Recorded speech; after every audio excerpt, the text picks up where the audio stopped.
Varicose veins కి సరైన చికిత్స కోసం సంప్రదించండి ఎవిస్ హాస్పిటల్. నమస్తే రమగారు. నమస్తే జయ. రమగారు, కొత్త సిరీస్ ఏదైనా స్టార్ట్ చేద్దాం రమగారు. ఎందుకంటే మనం కాశీ మజిలీలు చాలా అయిపోయినాయి, కొంచెం బ్రేక్ ఇద్దాము. ఎందుకంటే మళ్ళీ వేసుకున్నా ఒకసారి ఒక సిరీస్ కింద వేసుకుందాం అనుకున్నాం కదా, కొంత గ్యాప్ ఇద్దాం అనుకున్నాము. అందుకని ఏదైనా ఒక కొత్త సిరీస్ స్టార్ట్ చేద్దాం. చాలా ఉన్నాయి మన దగ్గర. ఓకే, అంటే మలుపులు ఉన్నవి, ట్విస్టులు ఉన్నవి చాలానే చెప్తున్నారు మీరు, నీతి ఉన్నది చెప్తున్నారు. రొమాంటిక్ అనేది టచ్ అయినట్టు ఉన్నాం మనము. రొమాంటిక్ స్టోరీ ఒకటి చెప్తాం.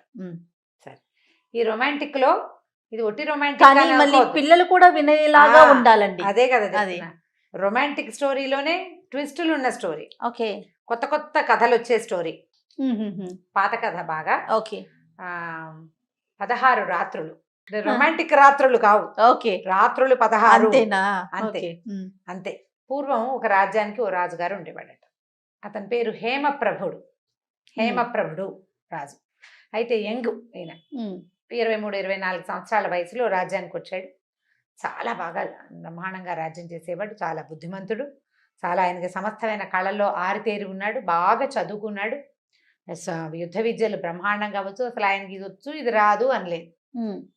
ముందు ఒక రాజ్యంలో చేరి అంతా సెటిల్ చేసాడు. చక్కగా ప్రజానురంజకంగా పరిపాలన కూడా చేసేవాడు. బోళ్ళంతమంది మంత్రులు, తర్వాత సామంతులు, వందిమాగధులు, వాళ్ళు వీళ్ళు ప్రజలు అంతా కూడా ఆయన అంటే చాలా ఇష్టపడేవాళ్ళు. మహా సౌందర్యవంతుడు.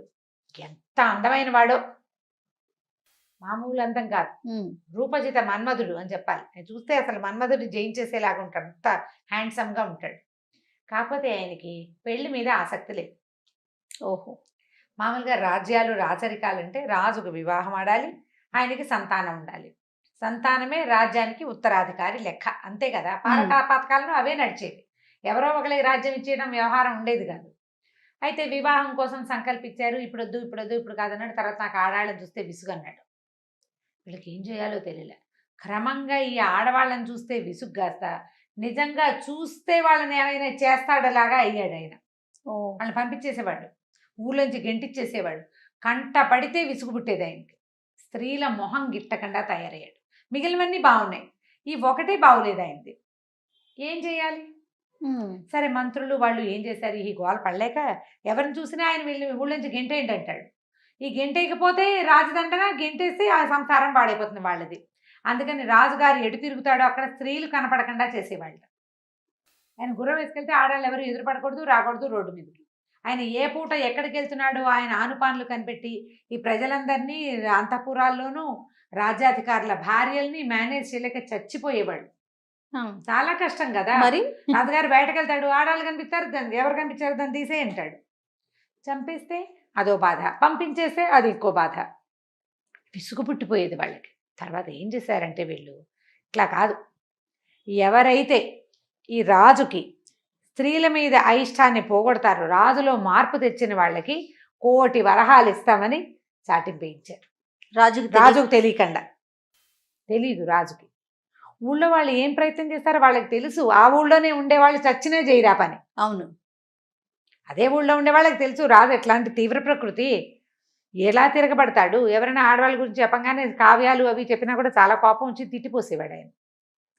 స్త్రీ సంబంధమైన కావ్య రచనలు అవి కూడా వినేవాడు కాదు. ఆయన సొంతంగా రాసేవాడు పద్యాలు, పాటలు. అందులో ఆడవాళ్ళ ప్రసక్తి ఉండేది కాదు. అంత విపరీతుడు అనమాట. సరే, ఇలా జరుగుతూ ఉంది. అయితే ఏమైంది, ఆ ఊళ్ళోకి ఒక చిత్రకారుడు వచ్చాడు వేరే ఊరు నుంచి. మామూలుగా ఈ బొమ్మలు వేసేవాళ్ళు, కవిత్వాలు చెప్పేవాళ్ళు, ఏదైనా కొత్త వస్తువులు తయారు చేసేవాళ్ళు రాజ్యాల్లోకి తిరుగుతుంటారు. ఈ రాజధానులకు ప్రాపకం పొంది లేదా ఆయనకు ఆ వస్తువులు చూపించి అవి అమ్మేసుకుని డబ్బులు చేసుకోవడానికి. ఈ చిత్రకారుడు పూటకోళ్ళ అమ్మ ఇంట్లో దిగాడు. ఓ పేదరాజు పెద్దమ్మ గారింట్లో దిగాడు. 2 పూటలు ఊళ్ళో అటు ఇటు తిరిగాడు. ఆయన ఏవో చిత్రాలు అవి వేస్తాడు. ఈ బొమ్మలు వేసే కొట్లు అవి ఇవి చూశాడు. ఓ పూట కాస్త ఖాళీగా ఉండి, అవ్వ ఏమిటి మీ ఊళ్ళో విశేషాలు అని పూటకోళ్ళ అవ్వని అడిగాడు. అడిగేసరికి విశేషం ఏమిటి నాయన, అన్ని విశేషాలే. మా రాజుగారు ఇంకో పెద్ద విశేషం, మా రాజ్యం ఇంకో పెద్ద విశేషం. ఆ రాజ్యంలో ఉండటం కూడా కష్టంగానే ఉంది. నాలాంటి ముసలమ్మ కూడా రోడ్డు మీద తిరిగే వీలు లేదు నాయన మా ఊళ్ళోను అనేసరికి, అదేమిటి హేమప్రభుడు చాలా గొప్ప రాజు అని చెప్పుకుంటారు, నేను ఇవాళ రేపో వెళ్ళి ఆయన కలుద్దాం అనుకుంటున్నాను అనేసరికి, అది కాదు నాయన, ఇది సమస్య. మంత్రులు వాళ్ళు రహస్యంగా చాటింపేయించారు. రాజు మనసు మారేందుకు ఏదైనా మార్గం ఉంటే వాళ్ళకి 1,00,00,000 వరహాలు ఇస్తామని. మరి ఆయనకి స్త్రీ వ్యామోహం లేదంటే స్త్రీ విముఖత ఉంది, వ్యామోహం లేదనకూడదు, స్త్రీ విముఖుడు. ఆడవాళ్ళ మొహం చూస్తే గిట్టదు అతనికి. ఎలాగైనా ఆయనకి వివాహం జరిపించి ఓ పిల్లాడినో పిల్లనో కనిపిస్తే రాజ్యానికి ఉత్తరాధికారి ఉంటారు, లేకపోతే రాజ్యం అంతా పల్లాములు అయిపోతుందని బెంగపెట్టుకుంటున్నాం. ఏం చేయాలో తెలియదు. తండ్రి చాలా మంచివాడు, తాతగారు మరీ మంచివాడు, చాలా గొప్ప రాజు, అన్నీ మంచివే. ఇది ఒకటే ఉంది, ఈయన వివాహితుడు కాకపోతే సంతానం ఎక్కడి నుంచి వస్తుంది? ఆడవాళ్ళు రోడ్డు మీదే తిరగడానికి వీలు లేదని వాడు పెళ్లి పేరెంటం ఎట్లా చేసుకుంటాడు అని చెప్పింది. ఆయన సరకర ఇతను అన్నాడు, అవ్వా మరి నా దగ్గర ఒక మంత్రం ఉంది, ఇట్లా స్త్రీ విముఖంగా ఉన్న వాళ్ళని సరిచేయటం, రాజుని సరిచేసే మంత్రం నా దగ్గర ఉంది అని చెప్పాడు. చెప్పేసరికల్లా ఈవిడేం చేసింది, పక్కనే ఓ సైనికాధికారి ఇల్లు ఏదో ఉంటే మా ఇంట్లోకి ఒకడు వచ్చాడు, ఒక చిత్రకారుడు, అతని దగ్గర మంత్రం ఉందిట అని వాళ్ళ ఇంట్లో చెప్పింది. ఆవిడ తీసుకుపోయి ఆయనకి చెప్పింది, ఆయన తీసుకుపోయి మంత్రులు చెప్పాడు. మొత్తానికి లోపలికి రాజాంతఃపురంలోకి పాకింది, రాజుగారి కోటలోకి పాకేసింది. సరే మంత్రులంతా 4-5 కలిసి వచ్చారు. ఏమిటైనా నీ దగ్గర ఏదో మంత్రం ఉందిట, అదేమిటో చెప్పమన్నారు. అనేసరికల్లా ఇతను అన్నాడు, చెప్పడానికి ఏముందండి, ఎలాగైనా మీ రాజు నన్ను పిలిచేలాగా చేయండి, రాజు నన్ను పిలవాలి, పిలిస్తే నేను సరి చేస్తానన్నాడు. సరే వీళ్ళు ఏ పుట్టలో ఏ పాముందో పోని చూద్దాం అనుకున్నారు. ఇతను చూస్తే కొంచెం స్ఫురద్రూపి, బొమ్మలో వేసాడు, గడ్డం గిడ్డం కొంచెం బాగానే ఉన్నాడు, అబద్ధపు మాటలుగా లేవు. ఒకవేళ ఏదైనా తేడా వచ్చిందనుకో రాజే కత్తుచ్చుకుని దూసేస్తాడు, ఎలాగూ జరిగేదే అంతే కదా, పెద్ద ఇబ్బంది ఏం లేదు. సరే ఏం చేశారు, ఇతను చిత్రకారుడు కదా, రాజుగారి దగ్గరికి వెళ్ళి ఏం చెప్పారంటే, మన ఊళ్ళోకి ఒక చిత్రకారుడు వచ్చాడు, చాలా అద్భుతంగా వేస్తున్నాడు అతని చిత్రాలు, అతను మీ చిత్రాన్ని వేస్తే బాగుంటుంది, మనం ఇలా తగిలిచ్చి పెట్టుకోవచ్చు, ఇలాంటివి చెప్పారు. ఆయన సరేనన్నాడు. సరే అని ఆ చిత్రకారుడి ఉన్న పూటకోళ్ళ అవ్వ ఇంటికి కబురు చేశాడు. చిత్రకారుడిని తీసుకురమ్మని సైనికుల్ని పంపించాడు. ఈ రాజుగారి ఆజ్ఞ రాగానే మన చిత్రకారుడు చక్కగా సంచి తగిలించుకుని బొమ్మలు వేసిన బొమ్మలు అన్నీ పుచ్చుకుని బయలుదేరాడు. రాజును చూసి కామ్గా అట్లా నుంచుండిపోయాడు. ఎంత బాగున్నాడు మనిషి, చాలా అందమైన వాడని చెప్పుకున్నాం కదా మహారాజు, ఇంత అందగాడికి ఈ స్త్రీ వైముఖ్యం ఏమిటి అని అనుకుని అతను చాలా సంతోషించాడు. అయ్యా మీ చిత్రం వేసి నా దగ్గర పెట్టుకుంటాను, అసలు మిమ్మల్ని చూడడమే నాకు పరమాద్భుతంగా ఉంది, మీ దర్శనం లభించడమే నాకు ఇది, నేను మీ అంత సౌందర్యవంతుడైన పురుషుడి బొమ్మలు గీయలేదు, ఇంత చక్కటి వారు మీ బొమ్మ గీసి నా దగ్గర అటు పెట్టుకోవాలి, నేను ఎవరికైనా చూపించుకోవడానికి బాగుంటుంది అని అడిగాడు. ఈయనకి కొంచెం సరదా వచ్చింది, ఆయన చిత్రకళ బాగా చేతొచ్చు, బొమ్మలు వేస్తాడు ఆయన కూడా. అట్లా మక్కి చూసిన మనిషిని చూసినట్టు దింపడం అనేది ఒక ప్రత్యేకమైన కళ, అలాంటిది రాదు ఆయనకి, ఇంకో రకం వచ్చు. సరే నువ్వు ఆల్రెడీ ఇంతకుముందు వేసిన చిత్రాలన్నీ మచ్చుకు చూపించమన్నాడు. అంటే అతను పెద్ద పుస్తకం తీసాడు చూపించడానికి, మనకు చూపిస్తారు కదా డిజైన్లు, పేపర్లు తిప్పుతారు. అయితే ఏమన్నాడు రాజు, కానీ జ్ఞాపకం పెట్టుకో, స్త్రీ పటాలు ఏమైనా ఉంటే నేను చూడను అంటే, ఏమీ లేవండి ఇవన్నీ పురుషులవే అని చెప్పి ఆ పురుషుల చిత్రపటాలున్న పుస్తకాన్ని రాజుగారి చేతిలో పెట్టాడు. ఒక్కొక్క పేజీ తిప్పి చూస్తున్నాడు. పెద్ద పెద్ద పొడుగు ఆటి వాళ్ళు, వెడల్పాటి ముఖాలు ఉన్నవాళ్ళు, పెద్ద కళ్ళు ఉన్నవాళ్ళు, మీసాల వాళ్ళు, గడ్డాల వాళ్ళు, ముసలి వాళ్ళు, పడుచు వాళ్ళు, ఎన్నో చిత్రాలు అన్నీ చేత్తో వేసినవి రంగులతోటి కనపడుతున్నాయి. మధ్యలోకి సగానికి పైగా వెళ్ళిన తర్వాత ఒక చోట ఆయన అట్లా చూస్తూ ఉండిపోయాడు, స్పృహ తప్పి పడిపోయాడు. పడిపోగానే ఈయనకి నవ్వొచ్చింది చిత్రకారుడికి. లేచి నిలబడి, అయ్యా నేను వచ్చిన పని అయిపోయిందండి, నాకు బహుమానం దయచేస్తే నేను వెళ్ళిపోతానన్నాడు. వీళ్ళంతా తెలవేరు మంత్రులు, ఏమైంది ఆయన, రాజుగారు స్పృహ పడిపోయాడు ఏమిటో, రాజుగారు స్పృహ తప్పిపోయాడు, నువ్వు వెళ్ళిపోతే ఎట్లా? కాదండి, స్పృహ నుంచి వచ్చాక, అంటే స్పృహ తప్పిపోయిందే మెలకు వచ్చాక నా కోసం అడుగుతాడు, అడిగినప్పుడు మళ్ళీ వస్తాను, ఆయన వదిలేయండి అని చెప్పి ఆ పుస్తకాన్ని అక్కడే వదిలిపెట్టి చిత్రకారుడు సంచి సర్దుకుని వెళ్ళిపోయాడు. ఒక గంటకి ఈయన లేచాడు. లేచి చిత్రకారుడు ఏడి అన్నారు. అనేసరికి వెళ్ళిపోయాడు. వెళ్ళిపోవటం ఏమిటి, అట్లా వెళ్ళిపోతాడు, పట్టురండి వాడిని అని గట్టిగా అరిచాడు. వీడు తెల్లబైరైనంత అరుపులు కేకల మనిషి కాదు, గంభీరంగా ఆజ్ఞాపిస్తాడు. ఈనాడు ఉద్రేకపడిపోతున్నాడు. పదే ఆ పుస్తకం తెచ్చి చూస్తున్నాడు, ఏమిటో ఒక రకంగా అయిపోతున్నాడు. సరే ఏం చేశారు, మళ్ళీ చిత్రకారుడిని పిలిచాడు. చిత్రకారుడు వచ్చినవాడు ముణుక్కుంటూ వచ్చాడు, నటించాడనమాట. ప్రభు నన్ను క్షమించండి, ఈ చిత్రాల మధ్యలో ఆ చిత్రం ఎలా ఇరికిపోయిందో నాకు తెలియదండి, పొరపాటున ఉండిపోయింది, నన్ను క్షమించండి, నా పుస్తకాలు నాకు ఇచ్చేయండి, నాకు మీరే బహుమానం ఇవ్వక్కర్లేదు, నేను ప్రాణాలతో వదిలిపెడితే చాలన్నాడు. అనేసరికల్లా, అది కాదయ్యా, ఈ చిత్రం ఎక్కడిది, నువ్వు ఎక్కడి నుంచి గీసావు, ఈవిడెవరు అని అడిగాడు. అది ఒక అందమైన స్త్రీ చిత్రం, ఆవిడ మామూలు అందగతి కాదు, స్త్రీ వైముఖ్యం ఉన్న రాజుగారికి కళ్ళు తిరిగి పడిపోయేంత అత్యద్భుత సౌందర్యవతి. అన్నాడు, అయ్యా నేను మీకేం చెప్పలేనండి, ఆవిడ సాధారణ స్త్రీ కాదు, ఎవ్వరికీ దొరకదు, దొరికే స్త్రీ కాదు. ఏదో ఒక అదృష్టం కొద్దీ భగవంతుడు నా ఎందుని బ్రహ్మదేవుడు నాకు ఇచ్చిన అనుగ్రహంతో అట్లా కుదిరింది. కానీ అసలు ఆవిడ సౌందర్యంలో నేను లక్షోవంతు వేల, అంత బాగుంటుంది ఆవిడ.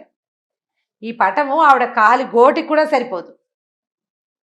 ఆవిడ నేను మీకు చెప్పలేను, మానవ మాతృరాలు కాదు అనేసరికి ఇహ రాజుగారు పట్టేశాడు. నాకు ఈవిడెవరో చెప్పు, 1 కోటి కాదు 3 కోట్లు ఇస్తా నీకు, ఆవిడ ఎవరో ఎక్కడ ఉంటుందో చెప్పు, నీకు అదంతా ఎందుకు, నా మనసు ఈవిడి మీద ఉండిపోయిందని చెప్పాడు. ఈ మనసు ఉండిపోయిందంటే ఏం చేస్తాడు చిత్రకారుడు, బాగా గింజుకున్నాడు, అదన్నాడు ఇదన్నాడు. చివరికి ఏం చెప్పాడంటే, వింధ్యాటవి ప్రాంతంలో ఉన్న ఒక నాగరాజు యొక్క సోదరి ఈవిడ చంద్రకళ, నాగకన్య, అక్కడ ఒక పెద్ద భవనం నిర్మించుకుని ఉంది. ఆవిడికి అస్సలు మగవాళ్ల పొడే గిట్టదు. నేను చిత్రకారుని అవ్వటం వల్ల, కేవలం నా యొక్క పుణ్య విశేషం వల్ల ఆవిడ నాకు అవకాశం ఇచ్చింది, కానీ లేకపోతే ఇచ్చేదే కాదు. పైగా ఆవిడ చూస్తూ ఇట్లా ఇట్లా వెయ్యలా నేను, ఆవిడ కంటారా చూసొచ్చి నీ బొమ్మ వేసుకుంటానని ఆవిడ ఒప్పించి యువతలకు వచ్చి వేసుకున్నాను. ఆ సౌందర్యాన్ని గుర్తుపెట్టుకోవాలని. అస్సలు మగవాళ్ళ మొహం గిట్టదు ఆవిడకి. ఆవిడని వివాహం చేసుకోమన్నాడు వాళ్ళ అన్నయ్య. ఆవిడ నేను పెళ్లి చేసుకోనంది. పెళ్లి చేసుకోలేదన్న కోపంతో వాళ్ళ అన్నయ్య నట్టడిలో ఒక భవనం నిర్మించి ఆవిడని అక్కడ వదిలిపెట్టాడు. అన్నయ్య తృప్తి కోసం సరే పెళ్లి చేసుకుంటాను, పెళ్లి కొడుకుని తీసుకురమ్మంది. వచ్చిన పెళ్లి కొడుకుని ఆవిడ కొన్ని ప్రశ్నలు అడుగుతుంది. పెళ్లి అంటే వాళ్ళకి అవకాశం ఇస్తుంది ప్రశ్నలు అడగటానికి. ఆ ప్రశ్నలకి సమాధానం ఆవిడ చెప్పగలిగితే ఆవిడ గెలిచినట్టు. సమాధానం చెప్పలేని ప్రశ్నని గనక అడిగితే వాడిని పెళ్లి చేసుకుంటానంది. నాకు ఆన్సర్ తెలియని క్వశ్చన్ అడగాలి అవతల వాడు. ఈవి అడగటం కాదు, వాళ్ళే నువ్వేదైనా అడుగు. కాన్సెప్ట్ మార్చేసింది. అప్పుడు నువ్వు అడుగు ఏదైనా, నేను చెప్తాను. నేను చెప్పలేకపోతే అప్పుడు నేను పెళ్లి చేసుకుంటా. అంటే నాకంటే తెలివైన వాడు అవ్వాలి. నేను అడిగిన ప్రశ్నకి సమాధానం చెప్పలేని వాడు కాదు, నన్ను సమాధానం చెప్పలేని ప్రశ్న అడగగలిగేవాడు కావాలి. బాగుంది. ఓవేళ ఓడిపోయాడు అనుకో, వాడు నా దాసుడు, నేనేమైనా చేస్తావాడిని, చంపేస్తాను, కొంతమందిని పని చేయించుకుంటాను, కొంతమందిని పంపించేస్తాను, ఏం చేస్తాను, వాడు నా దాసుడు అనేసరికల్లా ఇలాంటి వడంబడికి ఎవరు వస్తారు? అయినా కూడా వస్తూనే ఉన్నారు. ఆవిడ అందానికి మోహించి వస్తారు. వచ్చిన ప్రతి వాళ్ళు ఓడిపోతారు. ఆవిడ ఏం అడగని ఆవిడ చెప్పేస్తుంది ఆన్సర్. ఆవిడకి తెలియంది లేదు. అపరిమితమైన ప్రజ్ఞాపాఠవాలు ఉన్నాయి, దాంతోపాటు మహా అహంకారం ఉంది ఆవిడకి. 2 ఉన్నాయి. 16 రోజులు 16 ప్రశ్నలు వేసేందుకు అవకాశం ఉంది. ఆ 16 రాత్రులు వాళ్ళని తన దగ్గరే అట్టు పెట్టుకుంటుంది. ఈ 16 రాత్రుల్లో ఎప్పుడైనా ఆమె ఓడిపోతే పెళ్లి చేసుకుంటుంది. ఇప్పటిదాకా ఆవిడ ఓడిపోయిందే లేదు. కొంతమందిని సంహరించేసింది వాళ్ళ ధోరణి నచ్చకపోతే. కొంతమందిని ఆ ఇంట్లో, ఆ బిల్డింగ్లో, ఆ చుట్టుపక్కలంతా పనిచేస్తుంటారు, మట్టి తోకుంటూ కుప్పతరితో చెత్త ఎత్తుకుంటూ తిరిగే వాళ్ళు కనిపిస్తారు మనకి, వాళ్ళంతా ఓడిపోయిన వాళ్ళే. కొంతమందిని వాళ్ళు స్వాదు స్వభావులుగా ఉండి వాళ్ళని ఆవిడ పంపించేసింది. ఎవరితో ఆవిడ ఏం చేస్తుంది అనేది ఆవిడ కూడా తెలియదు. ఓ మాట కమిట్ అయితే ఆవిడ మాట ఆవిడే విందనమాట. అలాంటిది. పైగా అసలు మానవ కన్య కాదు, అక్కడికి వెళ్ళటమే కష్టం. ఆమెను గెలవటం మానవ మాతృల వల్ల కాదు. నాగరాజులే ఎంతమందో వెనుదిరిగిపోయారు. కొంతమంది ఆమె ఊడికి కూడా చేస్తున్నారు. ఆ సౌందర్యవతి ఫోటోని నేను వేసి ఆ బొమ్మని పొరపాటున ఈ కాగితాల మధ్యలో ఉండిపోయింది. అయ్యా నన్ను క్షమించండి అన్నాడు. అనేసరికల్ రాజు అన్నాడు, క్షమించటం ఏమిటి, నా మనసు ఈమె ఎందు లగ్నమైంది, నేను ఉంటానో కొడతానో నీకెందుకు, వివరం చెప్పావు కదా, వెళ్ళిపో అని 3 కోట్ల రూపాయల ధనం ఇచ్చి పంపించేశాడు. పంపించి మంత్రులకు చెప్పాడు, ఈ కన్యని వివాహం చేసుకుంటా, చంద్రకళని వివాహం చేసుకుంటాను నేను అని. వీళ్ళంతా తెల్లబోయారు. ఎవరో పక్కింటి వెనకింటి అమ్మాయిని చేసుకుంటానంటే పోనీ బాగానే ఉంటుంది. ఆవిడెవరో నాగకన్య, పైగా ఏమిడో పరీక్షలు, 16 రాత్రులు, 16 ప్రశ్నలు. ఓడిపోతే ఆవిడ దాస్యం చేయిస్తుందో, చంపేస్తుందో, పంపేస్తుందో తెలియదు. వీళ్ళు బాగా ఆలోచించుకున్నారు. ఈయన అసలు పెళ్ళే చేసుకొని అంటున్నాడు. అయితే పెళ్ళవుతుంది, కాకపోతే ఈ రాజ్యానికి ఎలాగో ఇంకో రాజు కావాల్సిందే, వెళ్ళి అని పంపిద్దామనుకున్నారు. ఇట్లా కథ మొదలుపెట్టి ఈయన 16 రాత్రుల్లో ఆ అమ్మాయి దగ్గర ఏం చేశాడు అనేది ఈ కథ. ఓహో. నేను మధ్యలో ఆపి ఈ 16 నైట్స్ ఏమిటి అనేది మీకు సస్పెన్స్ ఉంచకుండా మొత్తం కథ చెప్పాను అనమాట. ఓకే. ఈ రాజకుమార్తె కోసం బయలుదేరుతాడు మన హేమప్రభుడు. ఈయన ఎట్లా బయలుదేరి ఏం చేసుకొచ్చాడు, ఎలా ఆవిడని పెళ్లి చేసుకున్నాడా లేదా, ఆవిడ దగ్గర ఊడిగం చేశాడా, ఏం చేశాడో మనం తర్వాత భాగంలో తెలుసుకుందాం. తప్పకుండా. నమస్తే రమగారు. నమస్తే జయ. రమగారు, 16 రాత్రులని ఒక కొత్త సిరీస్ ని స్టార్ట్ చేశాం కదా. ఒక ఎపిసోడ్ అయింది అది మనకి. హేమప్రభుడు ఆ. ఆయన చంద్రకళని సాధించడానికి వెళ్తానన్నాడు. సరే మంత్రులు కూడా ఆలోచించుకుని ఈయన వద్దన్నా మానేలాగా లేడు, ఎట్లా ఒట్లా పెళ్లి చేసుకుంటాడు, కనీసం రాజ్యానికి ఒక వారసుడు వస్తాడు, ఏదైతే అదైంది అని చెప్పి సరే ఒప్పుకున్నారు.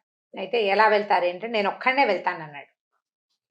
ఒక్కడనే వెళ్తాను, నాకెవరూ తోడక్కర్లేదు. అక్కడ పరిస్థితి ఏంటో తెలియదు, ఎవరిని చతురంగ బలాలను తీసుకెళ్ళి అక్కడ ఏం చేస్తాం, వెళ్ళేది స్త్రీని సాధించడానికి, ఆ పరీక్ష ఏమిటో అది చూడాలి. ఏం చేశాడంటే చంద్రకళ తాలూకు చిత్రపటం మాత్రం తీసుకున్నాడు. తీసుకుంటే రాజుగారికి ఒక స్నేహితుడు ఉన్నాడు.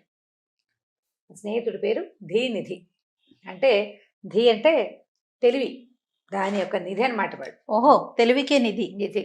అతను ఏమన్నాడు, నేను కూడా వస్తానంటే రాజు ఒప్పుకోలవద్దు, అక్కడ పరిస్థితి ఏంటో తెలీదు, ఓవేళ నేను కానీ అక్కడ దొరికిపోయాను అనుకో నువ్వేం చేస్తావు, అంతేగా, అప్పుడు ఎట్లా, కాబట్టి వద్దన్నాడు. ఈ ధీనిధి అన్నాడు, అట్లా కాదు, నువ్వేం చేసావు, నీ మనసంతా చంద్రకళ మీద లయమైపోయింది, ఒట్టి కాయం, నేనే కదా నీ మనసుని, మామూలుగా ఇక్కడ ఉండగా నువ్వు ఎప్పుడు ఏమంటావు, నా మనసు అంతా దీనిదే అంటావు, నేనుంటే కనీసం నీ హృదయం కొంతైనా పనిచేస్తుంది, నీ మనసు అంతా ఆవిడ నిండిపోయింది, నువ్వు మనసు లేని వాడివి, నీ మనసుగా నన్ను ఉంచుకో నీతో పాటు. ఓకే. ప్రాణ స్నేహితులు మనం చిన్నప్పటి నుంచి కలిసి పెరిగాం, ఎప్పుడు ఏ సమస్య వచ్చినా ఏది వచ్చినా ఏనాడు నువ్వు ఒంటరిగా లేవు, నీ గురుకులంలో కూడా నేను నీతో పాటే ఉన్నా కదా, కాబట్టి నన్ను నీతో రానివ్వమని చాలా బలవంత పెట్టాడు. సరే దీనిదిని తీసుకెళ్ళాడు. రాజుగారి దగ్గర ఏముంది, ఓ గుర్రం, చంద్రకళ తాలూకు ఫోటో అతను గీశాడు కదా, చిత్రకారుడు గీసిన పటం మాత్రం దగ్గర పెట్టుకున్నాడు. దీనిది కూడా బయలుదేరాడు, చెరో గుర్రము వేసుకుని అట్లా అడవుల్లో వెతుక్కుంటూ వెళ్ళారు. అతను చెప్పాడు వింధ్యాటవికి వెళ్ళాలని. వెళ్ళగా వెళ్ళగా వెళ్ళగా ముందు ఒక రోజు గడిచేసరి కల్లా ఒక చక్కటి వనానికి చేరాడు. అక్కడ మంచి కదంబ వృక్షాలు ఉన్నాయి, ఆ చెట్ల నీడని కూర్చున్నారు, ఆలోచించుకుంటున్నారనమాట. ఈయన చంద్రకళ పటం తీసి దానికేసి ఇట్లా చూస్తూ ఉన్నాడు, సంతోషం పట్టలేక. చూశాక అన్నాడు, కాదురా మిత్రమా, మరి నాకు స్త్రీల గురించి ఏమీ తెలియదు, అసలు స్త్రీ సాంగత్యమే ఎరగను నేను, స్త్రీ హృదయాన్ని నేను ఎట్లా గెలుచుకోగలను, అసలు స్త్రీ హృదయం ఎలాంటిది ఏమీ తెలియదు నాకు, నేను గెలవగలనంటావా, అసలు స్త్రీ హృదయం ఎలాంటిదో చెప్పు నువ్వు నాకు అన్నాడు. దీనిది అన్నాడు, చాలా గొప్ప విషయం అయ్యా, స్త్రీ అంటే మామూలు విషయం కాదు, స్త్రీ అంటే ఒక బ్రహ్మ పదార్థం, అసలు ఆవిడ చేయబడిన తరహాయే చాలా విచిత్రమైనది, చాలా ప్రచండమైన తెలివితేటలుంటే కానీ స్త్రీ హృదయాన్ని అర్థం చేసుకోలేం, చాలా కష్టం. పూర్వం ఏం జరిగిందట, బ్రహ్మదేవుడు మనుషుల్ని సృష్టించాడు, మానవుణ్ణి సృష్టించేశాడు. ఈ మనిషిని సృష్టించాక అయ్యో వీడు ఒంటరిగా ఉన్నాడు, వీడికి తోడుగా ఇంకెవరినైనా సృష్టించాలనుకున్నాడు. తీరా చూస్తే సృష్టి అంతా అయిపోయింది, మొత్తం పక్షులు చెట్లు చేమలు వీళ్ళు అన్నీ నిర్మించేశాడు, అందరినీ సృజించేశాడు, మానవుడిగా మగవాడిని సృష్టించాడు. ఇప్పుడు ఏం చేయాలి, వీడికి తోడుగా ఒక ప్రాణిని సృష్టించాలంటే ఏమీ లేవు సాధనాలు, అన్ని సాధనాలు అయిపోయినాయి. మానవుడు వచ్చి బిక్కమొహం వేసుకునేవాడు, నేను ఒంటరిగా ఉన్నాను, నాకెవరూ తోడలేరు, నాలాంటి వాళ్ళు ఎవ్వరూ లేరు, నాకు తోడు కావాలని అడిగాడు. సరే బ్రహ్మదేవుడు ఏం చేశాడు, తను ఆల్రెడీ సృజించిన రకరకాల వస్తువుల్లోంచి ఒక్కొక్క దాంట్లోంచి ఒక్కొక్క గుణం తీసుకున్నాడు. ఒక దాంట్లోంచి సౌకుమార్యం, ఒక దాంట్లోంచి క్రౌర్యం, ఒక దాంట్లోంచి దుర్బలత్వం, ఇంకో దాంట్లోంచి బలం, ఒక దాంట్లోంచి అల్పత్వం, ఒక దాంట్లోంచి కంపం ఉణికే గుణం, ఒక దాంట్లోంచి కదలని గుణం, ఒక దాని రంగు, ఇంకో దాని రూపు, దాని గొంతు, దీని నడక చొప్పున సమస్తమైన విషయాల్లోంచి తలా ఒకటి తీసుకుని స్త్రీని సృజించాడు. భూమి మీద ఉండే ప్రతి ప్రాణిలో ఉండే ఒక్కొక్క లక్షణము స్త్రీలో ఉంటాయి. సృజించాక మానవుడికి ఇచ్చి పంపించాడు. ఆయన పరమానంద భరితుడిగా మానవుడు ఈ స్త్రీని వెంబడి పెట్టుకెళ్ళిపోయాడు. 4 రోజుల తర్వాత పరిగెత్తుకుంటూ ఎగశ్వాసతోటి రొప్పుకుంటూ వచ్చాడు. బాబు మీరు నాకు ఇచ్చిన స్త్రీ ఉందే, దాన్ని నేను తట్టుకోలేకపోతున్నా, ఆ ప్రాణి నా వల్ల కాదు, నా వల్ల అవ్వదు ఆమెను భరించడము. అసలు ఆమె ఇవేమిటో, ఆమె చిన్నలేమిటో, ఆమె ఇవేమి అసలు నాకు ఏమీ అర్థం కావట్లేదు. ఆమెను భరించడం మహా కష్టంగా ఉంది, మీరే తీసుకోండి అని బతిమలాడి స్త్రీని తెచ్చి బ్రహ్మదేవుడికి అప్పచెప్పాడు. 4 రోజుల తర్వాత పరిగెత్తుకుంటూ వచ్చేసాడు. ఆమె లేకుండా ఉండటం ఎంత కష్టంగా ఉందో. మీరు నా దగ్గర నుంచి నేను మీకు ఇచ్చిన స్త్రీ లేకుండా నేను బతకలేను. క్షణక్షణం ఆవిడే గుర్తొస్తోంది. ఆమె మృదుత్వము, ఆమె నవ్వు, ఆమె మాటలు, ఆమె తోడు, ఆమె సాహచర్యం, ఆమె వెచ్చని ఊపిరి, ఆమెతోటి కలిసి ఉంటే కలిగే సంతోషం పరమాద్భుతంగా ఉంది. ఆమె లేకపోతే ఉండలేకపోతున్నాను నేను అన్నాడు మానవుడు. అనగానే బ్రహ్మదేవుడు అన్నాడు, సరే తీసుకెళ్ళని ఇచ్చేసాడు. మళ్ళా 4 రోజుల పైకి తీసుకొచ్చేసాడు. బాబు ఈవిడతోటి నా వల్ల కావట్లేదు, ఆవిడతో ఉండే సుఖాన్ని ఆవిడతో ఉండే కష్టాన్ని 2 తులలో వేసి చూస్తే సుఖం తక్కువ, కష్టం ఎక్కువ. సుఖాలు తక్కువ ఆవిడతోటి, కానీ సుఖంగా చాలా అద్భుతంగా ఉంటుంది. అద్భుతం కంటే ఆమె పెట్టే ఇబ్బందులు చాలా ఎక్కువ. మహాప్రభో ఈవిడిని తీసేసుకోండి, నా వల్ల కాదంటే బ్రహ్మదేవుడు ఒప్పుకోలే. ఏంటి వేషాలు వేస్తున్నావా, నీకోసం సృష్టించాను, కష్టపడి అన్నిటించి తలావ ముక్క తీసుకున్నాను, ఇప్పుడు దీన్ని నా దగ్గర పెట్టుకుంటే వాళ్ళందరూ పోట్లాడతారు, నువ్వు ఏ పని కోసం చేసావో అదైనా చేయమనరా. పైగా తీసుకొచ్చి నా దగ్గర దిగబిడిచిన ఆమె లేకుండా నువ్వు ఉండలేవు. ఆమె లేకపోతే నీ బతుకు అర్థమే లేదురా నాయన. భరించడం కష్టమే, అలవాటు చేసుకో. ఆమెతో ఉన్న సుఖాన్ని పెద్దదిగా ఆలోచించు, అప్పుడు కష్టం చిన్నదిగా తోస్తుంది. ఇలా ఆలోచించు, ఈమె నీతో ఉండవలసిందే, ఈమె వల్ల భవిష్యత్తులో నీకు కలగబోయే సుఖం ఏమిటో నీకు ఇప్పుడు తెలియదు. ఇప్పుడు మీరిద్దరే ఉన్నారు, నీకు కలగబోయే సౌఖ్యం ఏమిటో నీకు తెలీదు. ఆ సౌఖ్యం మీద దృష్టి పెట్టుకుని ఈమెను భరించాలి నువ్వు. ఇక నేను తీసుకోని ఇవ్వండి అని బ్రహ్మదేవుడు పంపేశాడు. మానవుడు నెత్తి నోరు బాదుకుంటూ స్త్రీని తీసుకుపోయాడు. తర్వాత సంతానం కలిగాక స్త్రీ సౌఖ్యం ఏమిటో వాడికి అర్థమైంది. ఆ తర్వాత ఇంక ఎప్పుడు ఈవిని తీసుకో అనలా. ఎప్పుడైనా విసుగొస్తే ఎవరో ఒకళ్ళకి చెప్పుకుని కాసేపు ఏడ్చి మళ్ళీ ఆవిడతోటే ఉంటూ ఉంటాడు. స్త్రీ అలాంటిది అని చెప్పాడు. చెప్పేసరికి ఈయన సంతోషించాడు. అంటే ఒకవేళ ఇప్పుడు నేను ఈవిని భరించలేకపోయినప్పటికీ తర్వాత రాబోయే జీవితం ఉందే అది ఇంకా అద్భుతంగా ఉంటుందన్నమాట అని అనుకుని సరే ఇద్దరు కలిసి బయలుదేరారు. ఎంత బాగా చెప్పాడు మన గురించి. అక్కడి నుంచి గుర్రాలు వేసుకుని వెళ్ళగా ఆ వింధ్యాటవి ప్రాంతంలో చిట్ట చివర ఉన్న ఒక మహాద్భుతమైన భవంతిని చేరారు. చేరాక ఇంకా భవంతి దగ్గరికి వెళ్ళాల. కొంచెం కోలాహలంగా ఉంది, మనుషులు, పనివాళ్ళు, ఆ పనివాళ్ళంతా ఎవరు, వీడి దగ్గర ఓడిపోయిన సజ్జాయి బోళ్ళంత మంది ఉన్నారు అక్కడ. సరే వీళ్ళు ఓ చెట్టు కింద విశ్రాంతి తీసుకున్నారు. ఏవో కాయ కసరు కోసుకుని తిన్నారు, కొంత ఆహారం తెచ్చుకున్నవేవో మధ్యదారిలో తెచ్చుకున్నారు కదా. తిన్నాక దీనిది అన్నాడు, మిత్రమా ఒక పని చేద్దాం, నువ్వు రాజువే, నేను నీ బంటుని కదా, నువ్వేం చేస్తావంటే నువ్వు వెళ్ళి చంద్రకళాదేవితో మాట్లాడు, కానీ ప్రశ్నలు నేను అడుగుతానని చెప్పు. నువ్వు అడగద్దు, నువ్వు ఆమెను చూస్తూ ఉండు, నేను అడుగుతా, నేను అడిగితే నువ్వు అడిగినట్టేనని చెప్దాం మనం అని ఒప్పించాడు. మరి ఒకవేళ శిక్ష పడితే అప్పుడు చూద్దాం. వీళ్ళకి చెప్పేస్తామన్న ధైర్యం అంతే కదండి. అంతే, పడితే అప్పుడు చూద్దాం. అప్పుడు ఎలా, ఇప్పుడు పెళ్లి చేసుకుంటే రాజే కదా పెళ్లి చేసుకునేది, శిక్ష పడితే రాజుకే శిక్ష. ఓకే, అతను తోడుంటాడు. ప్రశ్నలు నేను వేస్తానని చెప్పాలి నువ్వు అన్నాడు. బాగుంది, మహత్తరంగా ఉంది. సరే ఏం చేశారు, ఇద్దరు కలిసి మెల్లిగా భవనాన్ని సమీపించారు. రకరకాల భటులు, సైన్యాధికారులు, స్త్రీలు తిరుగుతున్నారు, అందరూ తిరుగుతున్నారు. రాజు కొత్తగా చూస్తున్నాడు అందరికేసి. ఆడవాళ్ళు ఎక్కువ మందిని చూసి అలవాటు లేదు కదా, చూస్తున్నాడు. వాళ్ళలో ఎవ్వరూ ఈ ఫోటోకి సరిపోయేలాగా లేరు. ఓకే, మ్యాచ్ కాల. సరే ఈయన ప్రశ్నలు అడగటానికి వచ్చాడని తెలుసుకుని ఈయన ఒక సభా మండపంలో కూర్చోబెట్టారు. కాసేపటికి చంద్రకళాదేవి వచ్చింది. ఆవిడ మామూలు సౌందర్యవతి కాదు. ఒక నీలము ఆకుపచ్చ కలగలిసిన ఒక చక్కటి చీర కట్టుకుంది, వజ్రాల రవిక తొడుక్కుంది ఆవిడ.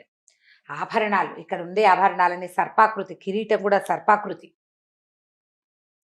నాగకన్నే కదా. ఎంత అపురూపమైన సౌందర్యము, మెరిసిపోతోంది ఆవిడ. నడిచొస్తుంటే సర్పం చెరచెరలాడుతూ వస్తున్నట్టుగా ఉంది. రాజుగారు అట్లా కళ్ళప్పగించి చూస్తున్నాడు. ఆవిడ కూడా రాజును చూసి నిర్ఘాంతపోయింది. ఇంత సౌందర్యవంతుడైన మానవుడిని ఆవిడ చూడలేదు. కొద్దిగా తొట్టుపడింది, కరవ సర్దుకుని సరే కూర్చుంది. ఎవరు ఏమిటి కనుక్కుంది. ఈయన దీవిని ఏం చెప్పాడంటే, ఈయన మా రాజు, నేను ఈయనకి సహాయకుడుగా వచ్చా. ప్రశ్నలు నేను అడుగుతాను. ఆవిడకి కొత్తగా ఉంది. ఇలాంటిది ఇది ఎవరు పెట్టలా ఎప్పుడు. ఆ, ఇలాంటి సిస్టమ్ రాలా. సరే ఏమంది? సరే అడగండి అని. ఆవిడకి రాజు మీద నుంచి కళ్ళు కదలటల్లా. ఆయన చాలా అందంగా ఉన్నాడు. ఆయన అంతకంటే అట్లా అమ్మాయి మన నోరు తెచ్చుకొని చూస్తున్నాడు ఆయన. అసలు ఎట్లా అయిందంటే ఆవిడ ప్రశ్న అడగండి అనగానే నవనాడులు కుంగిపోయినట్టు అయిపోయినాయి. ఇవి నాకు దొరకదేమోనని బెంగొచ్చేసింది ఆయనకి. ప్రశ్నలు నేను అడుగుతానని దీనిది అడ్డుకున్నాడు. సరే ఓ కథ చెప్పాడు. ఉమ్, ఒక కథ చెప్పాడనమాట. ఈ రాజుగారు బయలుదేరే ముందు గణపతికి పూజ చేసుకుని వచ్చారు వాళ్ళు. మామూలుగా వాళ్ళకి ఆ రాజ్యంలో ఏ పని చేయబోతున్నా గణపతి పూజ అలవాటు. రాజుగారు ఆవిడ మీద ప్రేమాశ్రయం కలిసేసుకోవాలన్న పిచ్చితోటి పరిగెలు పెడుతుంటే దీనిదే బలవంతంగా, అది కాదు మనం గణపతి పూజ చేస్తాం, గణపతికి చేసి కానీ వెళ్ళకూడదు మనమని బలవంతంగా గణపతి పూజ చేయించాడు ఆయనతోటి. కూర్చోబెట్టాడు. అంటే పూజకి బలవంతం లేదు, జ్ఞాపకం చేసి బలవంతంగా జ్ఞాపకం చేసి కూర్చోబెట్టాడు. గణపతికి పూజ చేసుకుని వచ్చారు. ఆ గణపతి మీద ఒక కథ చెప్పాడు. ఏం చెప్పాడట?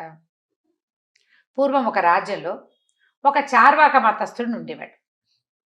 ఆయన పెళ్లి చేసుకుందాం అనుకున్నట్టు. ఈ పెళ్లి చేసుకుందాం అనుకుంటే సరే పెళ్లికి అన్ని ఏర్పాట్లు అవుతుంటే స్నేహితుడు ఒకడు వచ్చాడు. అదేమిటో లక్షణంగా పెళ్లి చేసుకుంటున్నాం, గణపతి పూజ చేసుకోవద్దు అని అడిగాడు. అడిగేసరికల్లా ఇతను అన్నాడు, అదేమిటి గణపతి పూజ ఎందుకు చేస్తాం, మాకేం అలవాట్లేదు, నేను చార్వాకుని, గణపతి ఎవడు మధ్యలో, ఎక్కడి నుంచి వచ్చాడు గణపతి, ఈయన ఎప్పటి నుంచి ఉన్నాడు, నా పెళ్ళి అవ్వాల్సిందైతే అవుతుంది, గణపతి వచ్చి చేస్తాడా, గణపతి వచ్చి మాన్పేస్తాడా, అలాంటిదేం లేవు, నేను నమ్మనన్నాడు. అనేసరికి స్నేహితుడు కొంచెం అట్లా కాదు, గణపతికి తొలి పూజ చేయాలి, విఘ్నాలు లేకుండా ఉంటాయి, వివాహాది శుభకార్యాలు చేసేటప్పుడు తప్పకుండా గణపతి పూజ చేసుకోవాలి అంటే చార్వాకుడు ఒప్పుకోవాలి. ఈ వాదన ప్రబలింది. అయితే అదే సమయానికి వ్యాహ్యాళికి వస్తున్నటువంటి మహాగణాధిపతి ఈ మాటలన్నీ విన్నాడు. ఏమిటి వీడు నన్ను పూజ చేయడా, నేను లేనంటాడా, నా ప్రమేయం లేదంటాడా దేంట్లోనూ, వీడి సంగతి చూద్దాం అనుకున్నాడు. మన చార్వాకుడు వివాహానికి బయలుదేరుతుంటే గణపతి ఆ దారైపోతున్న ఆవుతోటి, ఆవు వెళ్ళి ఈ చార్వాకుడు ఇంటి ముందు పేడయ్యి అని చెప్పాడు. ఆ ఆవు పోతూ పోతూ ఆ చార్వాకుడు వీధి గుమ్మంలో పేడేసేసి వెళ్ళిపోయి, ఈ చార్వాకుడు పటాటోపంగా బయలుదేరాడు. పేడ మీద కాలేసి జర్రమని జారిపడ్డాడు. మక్కలో విరిగింది, తుంటి విరిగింది.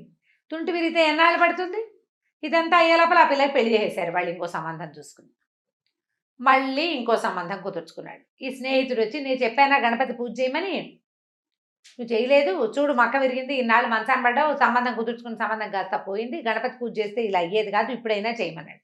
చార్వాకుడు సర్రమని లేచాడు. వాడిది గుడ్డేం కాదు, గణపతి ఉంటే మాత్రం ఆవు చేత పేడ ఇస్తాడా, ఆవు పేడేయడానికి గణపతి కారణం ఎలా అవుతాడు, ఇది కాకతాళీయం, ఇది కాకతాళీయం అంటారు దీన్ని. నేను పొరపాటును చూసుకోకుండా కాలేసి జారిపడ్డాను, నేను కాకుండా మా నాన్న మా అమ్మ మా అక్క ఎవరో ఒకళ్ళు పడును, నేను పడ్డాను కాబట్టి ఇలా అయ్యింది, అంతేగాని గణపతి లేదు, గడిది గుడ్డు లేడు, నేను చేయను అన్నాడు. ఇది విన్నాడు గణపతి. వీడి సంగతి చెప్దామనుకుని వీడు పెళ్ళికి బయలుదేరేదాకా ఆగి ఆ దారి ఈ బలిపీఠం దగ్గర, వినాయకుడి గుడికి బలిపీఠం మీద మెతుకులు పెడతారు కదా, అన్నం పెడతారు, ప్రసాదం పెట్టేస్తారు కదా, అది బలిహరణం అంటారు. ఆ బలి మెతుకులు తినడానికి వచ్చిన ఒక ఆకిని కేకేసి, ఒక చార్వాకుడు ఒకడు పెళ్ళికి తరలివెళ్తున్నాడు. వాడు వెళ్ళే దారిలో ఒక పెద్ద దర్వాజా ఉంది, దాన్ని దాటుకుని వెళ్తాడు. దాని మీద ఉన్న నా విగ్రహం ఒకటి శిథిలావస్థకు వచ్చి పడిపోయేలాగా ఉంది, నువ్వు పోయి వాడు వచ్చే టైంకి దాని మీద కూర్చో, ఆ విగ్రహం మీద కూర్చో. ప్రభు స్వామి మీ మీద కూర్చోమన్నారా, లక్షణంగా కూర్చో, నేను చెప్తున్నా కదా అన్నాడు. సరే చార్వాకుడు పెళ్ళికి బయలుదేరాడు. వెళ్తున్నాడు. సరిగ్గా ఈ రోడ్డు మధ్యలో ఒక పాత దర్వాజా, అంటే మనకి ఇప్పుడు కమాన్లు ఉంటాయి కదా అలా అనమాట, పెద్ద పురాతన కమానుండి దాని మీద ఒక వినాయకుడి విగ్రహం, మట్టి రాతి విగ్రహం. ఈ రాయి చెక్కబడింది అనమాట. అది కొంచెం శిథిలమైపోయి దర్వాజా ఊడిపడేలాగా ఉంది. ఈ ఊడిపడేలాగా ఉన్న దర్వాజా మీద ఉన్న గణపతి మీద వాలింది కాకి. ఈ కాకి వాలిన అదటుకి అది కాస్త ఊడిపడి ఆ గణపతి విగ్రహం ఈ చార్వాకుడు నెత్తి మీద పడింది. పడ్డం ఏమైంది, భుజము కాలు విరిగినాయి ఆయనకి. మరి పైనుంచి అదట్టం పడితే వీళ్ళు కంగారు పడి పడిపోతారా, మళ్ళీ కట్లు కట్టించుకున్నాడు, పెళ్ళి అయిపోయింది. మళ్ళా స్నేహితుడు వచ్చాడు, ఒరే నాయన నేను చెప్తే వినలేదు, సాక్షాత్తు గణపతి విగ్రహమే పడింది అంటే, గణపతి వచ్చి పడేశాడా, కాకి వాలింది విగ్రహం పడింది, అది ఎప్పటి నుంచో పడాల్సింది, నా నెత్తి మీద కాకపోతే ఇంకోటి నెత్తి మీద పడును, నేను నమ్మనన్నాడు. మూడోసారి పెళ్లి కుదుర్చుకున్నాడు. ఇప్పుడు కూడా వాడు నేను గణపతి పూజ ససేమిరా చేయనన్నాడు. చేయను అనేసరికల్లా సరే ఈసారి ఏం చేశాడు గణపతి ఇంద్రుడికి చెప్పాడు, చార్వాకుడు ఒకడు పెళ్లి చేసుకోవడానికి వెళ్తున్నాడు, కొన్ని మేఘాలని పంపించి వాడి మీదకి వాన కురిపించు అని. వీడు ఒక రేవు పక్క నుంచి వెళ్తున్నాడు, వెళ్తుంటే పెద్దగా వాన వచ్చి ఈ రేవులో పడి కొట్టుకుపోయాడు చార్వాకుడు, వెళ్ళిపోయాడు. భగవంతుడికి ప్రీతిపాత్రుడు అయ్యాడనమాట. ఇదంతా చూసిన వినాయకుడు పెద్ద పెట్టున పకపక నవ్వి తర్వాత కళ్ళనీళ్ళు పెట్టుకుని దుఃఖపడ్డాడు.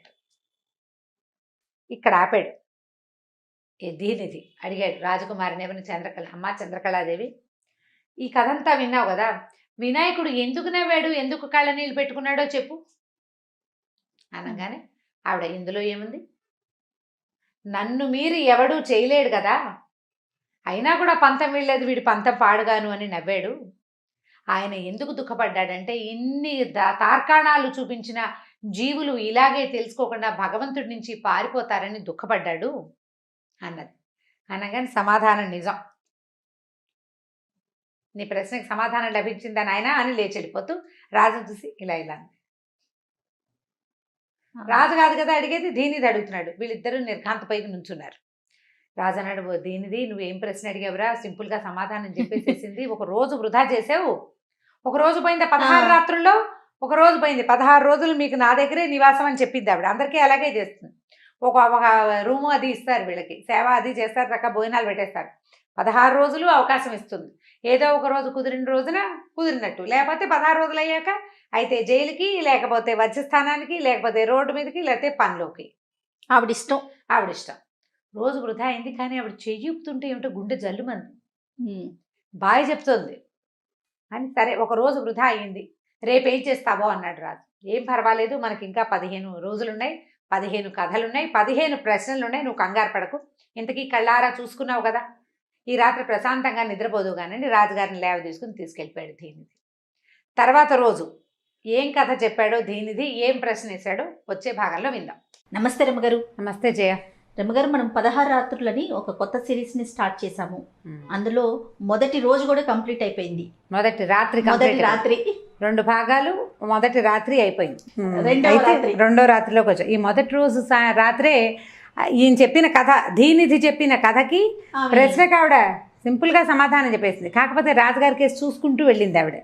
ఈయన కొంచెం సంతోషం వచ్చింది తన కేసే చూస్తుంటే. దీనిది కథ చెప్తున్నంతసేపు ఈయన రాజుగారు అట్లా ఆవిడ కేసు చూస్తున్నాడు. ఆవిడ సౌందర్యాన్ని కళ్ళతో తాగేయటమే అంతే అనమాట. అట్లా చూస్తూ కూర్చుని ఆవిడ చాలా శ్రద్ధగా వింది కథ. ఠకీమన్న ఆన్సర్ చెప్పేసింది. ఏమిటా నాయన ఇంత సింపుల్గా చెప్పేసింది, జాగ్రత్తగా చేయమన్నాడు. సరే ఈయన వెళ్ళిపోయారు. వాళ్ళకు ఒక బస ఏర్పరిచారు కదా, వెళ్ళి బసకి వెళ్తే ఆయన తన దగ్గర ఈవిడ చిత్రపటం ఉంది కదా, ఆ పటం చూస్తూ ఉన్నాడు. ఎప్పటికో నిద్ర పట్టింది. దీనిది నిద్రపోయాడు, నేను పడుకోలే. సరే పొద్దున్న లేచారు, ఏదో కాలకృత్యాలు తీర్చుకున్నారు. వాళ్ళు ఏదో వ్యవహారం, తిండి తిప్పలు వాళ్ళు వాళ్ళే పెడతారు అన్నీ అయిన తర్వాత అక్కడ పెద్ద ఉద్యానవనం ఉంది. వ్యాహ్యాలుగా తిరిగారు ఉద్యానవనం అంతా. దీనిది కొత్త కథ ఆలోచించుకుంటున్నాడు. సరే సాయంకాలం అయింది. వీళ్ళు వెళ్ళేసరికి చక్కటి నీలపు రంగు చీర, వజ్రాలతో చేసిన రవికలు అవి తొడుక్కునేవాడు. చక్కటి అంటే బట్టలు భలే ఉన్నాయన్నమాట, డిఫరెంట్గా. అవి ఏవి ఇక్కడ మనకి రాజకన్యలు కట్టుకునే బట్టలు కావు. బ్లౌజ్ నిండా వజ్రాలు కుట్టున్నాయంటే మరి ఎట్లాంటి పనితనం, ఎంత అందంగా ఉందో. అయితే సాభిప్రాయంగా వచ్చావా అన్నట్టు చూసింది రాజుగారికి వేసి ఆవిడ. ఈయన చూపుకే ఆనందపడిపోయాడు, అట్లా కూలబడిపోయి ఆవిడకేసి చూస్తున్నాడు. సరే దీనిది చెప్పబోయాడు కథ. ఏం చెప్పాడో చూద్దాం. రెండో కథ. ఒక ఊళ్ళో ఒక మహారాజు ఉండేవాడు. ఆయనకు తమ్ముడు కూడా ఉన్నాడు. సాధారణంగా రాజరికంలో పెద్దవాడు రాజు అవుతాడు, తమ్ముడు కొంచెం పరిపాలన అవి చూస్తాడు. రాజుగారి తమ్ముడు ఏవో కొన్ని పవర్స్ ఉంటాయి. కొంతమంది తమ్ముళ్ళు రాజుని అన్నయ్యతోటి చాలా బాగా ఉండి స్నేహ సంబంధాలు బాగా నేర్పుతూ రాజ్యాంగంలో వాళ్ళకి పట్టు ఉంటుంది. పదవి ఉండదు కానీ పట్టు ఉంటుంది. కొన్ని చోట్ల పెద్దవాడు చాలా బలశాలి తెలివిగలవాడయ్యి రెండో వాళ్ళు కొంచెం గ్యాప్ ఉండడం వల్ల, లేటుగా పుట్టడం వల్ల, లేకపోతే వేరే తల్లి సంతానం అయ్యో కొంచెం మేధకులు గాను, లేకపోతే ఆ పెద్దన్నయ్య మీద కుళ్ళుతోటో, ఆయన రాజయ్యాడు నేను అవ్వలేదన్న అయిష్టంతోటో జ్ఞాతులుగా మిగిలిపోతారు, అయిష్టంగా ఉంటారు. ఎప్పుడు అవకాశం దొరుకుతుందో అది కొట్టేద్దామా అలాంటి ధోరణి కూడా ఉంటుంది. కొన్ని చోట్లే అన్నదమ్ములు రాజులతోటి బాగా ఉండేవాళ్ళు కనపడతారు, సఖ్యతగా కనిపిస్తారు. అయితే ఈ రాజుగారికి లేక ఒక పిల్లాడు కలిగాడు. పిల్లవాడు కలిగిన కొద్ది కాలానికి రాజు మరణించాడు. రాజుగారి తమ్ముడు ఉన్నాడు. ఈయన తమ్ముడు రాజు అయ్యాడు. ఎప్పుడు తాత్కాలిక రాజు. రాజుగారి అబ్బాయే మళ్ళీ రాజు అవుతాడు, తమ్ముడు రాజు అయిపోడు, తాత్కాలిక రాజుగా ఉంటాడు. పిల్లాడు కొంచెం పెరిగాక పిల్లవాడే రాజుగారి అబ్బాయి రాజు అవ్వాలి. ఈయనకి ఏమనిపించేది, ఈ పిల్లాడు ఒకడు ఉండటం వల్ల కదా మనకి ఇబ్బంది వచ్చింది, పిల్లాడిని తొలగించేయాలి ఎలాగైనా. పిల్లాడిని తొలగించాలంటే రాజుకు చాలా మంచివాడు, ఆయనకి లేటుగా సంతానం కలిగింది. ప్రజలంతా ప్రార్థించి భగవంతుని ఎన్నో పూజలు చేస్తే, ప్రజలందరూ కలిసి హోమాలు చేస్తే ఈ పిల్లవాడు కలిగాడు. ఇప్పుడు అట్లాంటి పరిస్థితి ఉన్నప్పుడు రాజుకి సేవకులంతా విశ్వాసపాత్రులుగా ఉంటారు. పైగా చంటి బిడ్డ వీడు, 2-3 ఏళ్లవాడు, 2 ఏళ్ల పిల్లాడు అంతే. సరే ఏమైంది, ఈయన ఎలాగైనా పిల్లవాడిని చంపేయాలనుకున్నాడు. ఏం చేశాడంటే ఒకరోజు జాగ్రత్తగా ఈ పిల్లాడిని కాపలా కాసే వాళ్ళు ఉంటారు కదా, సేవకులు సైనికులు, వాళ్ళు ఆ పిల్లాడి గదిలో లేకుండా, రాజుగారి అబ్బాయి గదిలో లేకుండా ఏర్పరిచాడు. ఇక్కడ పేరుకి అన్నయ్య తమ్ముడు చూస్తున్నాడు కానీ రాజు పిల్లాడే. రాజుకు సేవకులు ఉంటారు కదా చాలామంది, వాళ్ళందరినీ సెపరేట్ చేశాడు. సెపరేట్ చేసేసి ఏం చేశాడంటే తను కొత్తగా ఒక క్షత్రియ కుమారుడిని ఒకడిని దీంట్లో కుదుర్చుకున్నాడు. తన ఊరువాడు కాదు, పై ఊరు నుంచి తెప్పించాడు. 2-3 తెప్పించి అందులో ఒకడికి ఏం చెప్పాడంటే, ఫలానా బిల్డింగ్లో ఆ మందిరంలోకి వెళ్ళు, ఫలానా గదిలో రాజు ఒక్కడే ఉంటాడు, వాడిని చంపేసేయి అని చెప్పాడు. చంపేసేయమంటే వీడు సరేనన్నాడు. ఈ రాజపుత్రుడు వీడెవడో ఒక్కర్రాడు క్షత్రియుడు, వాడు బయలుదేరేసరికి ఈ వాడు ఆ మందిరంలోకి వెళ్ళేసరికి అందరూ వెళ్ళిపోయారు, పని వాళ్ళు వెళ్ళిపోయారు, సైనికులు వెళ్ళిపోయారు, కాపలా లేదు. లోపలికి వెళ్ళేసరికల్లా అక్కడ రాజు ఎవరూ కనపడలా. ఇంత పిల్లాడు ఓ పండు ఏదో పెట్టుకుని ఆడుకుంటున్నాడు, బత్తాయి పండు పెట్టి. ఇవి ఇచ్చిన కుర్రాడికి ఏం తెలుసు, తనని అపాయింట్ చేసిన వాడే తన రాజు, నిజానికి రాజు ఎవరో వాడికి తెలియదు. ఎవడో తన బాటు యువకుడు లేదా రాజుగారి తమ్ముడంత వాడో పెద్దవాడో వస్తాడని వాడు అక్కడే నిలబడున్నాడు, చూస్తున్నాడు. ఎవడో వస్తాడు, వాడు చంపేయాలి, కత్తి మంచి రెడీగా పుచ్చుకున్నాడు. ఇంతలో ఏమైంది, ఈ బత్తాయి పండుతో ఆడుకుంటున్నాడు పిల్లాడు, ఇట్లా చేసి ఇట్లా, అది కాస్త దొర్లిపోయింది. నా బంతి కేక పెట్టాడు పిల్లాడు, అరిచాడు. ఆ బాల్లాగా ఉంది కదా బత్తాయి పండు, కొంచెం పంపర్ పనాస టైప్ అంత పండు అనమాట, దొర్లుకుంటూ ఈ నిలబడినటువంటి ఈ రాజపుత్రుడి దగ్గర కాళ్ళ దగ్గరకు వచ్చింది. పిల్లాడు కేకలు పెట్టాడు, కెవ్వమన్నాడు, ఏడుపు గొంతు పెట్టాడు. ఏం చేశాడు, ఆ బంతిలాగా ఉన్న పండుని తోసేసరికి పిల్లవాడికి నవ్వొచ్చింది, కిలకిలాడుతూ మళ్ళీ తోసాడు. ఆటకి పిల్లలు ఏం చేస్తారు, మనం క్యాచ్ చేసామనుకో మళ్ళీ క్యాచ్ చేస్తారు. ఏముంది, ఇంతలో ఆ పిల్లాడు ఆడడం మొదలుపెట్టాడు. ఈ రాజపుత్రుడు కూడా ఎవరో వస్తాడు చూద్దాం, ఈ లోపల చిన్నపిల్లాడు సరదాగా ఉంది కదా, పిల్లాడిని చూసి పిల్లల నవ్వులు మాటలు వదల బుద్ధి కాదు, వెయ్యి మళ్ళీ వెయ్యి ఇలా వెయ్యి అలా వెయ్యి అంటున్నాడు. అంటుంటే ఆడేసుకుంటున్నాడు అక్కడ నిలబడి. ఆడుకుంటేసరికల్లా ఇంతకి బయటికి పంపించేశారు కదా సైనికుల్ని, ఏదో పని కల్పించి పంపించారు.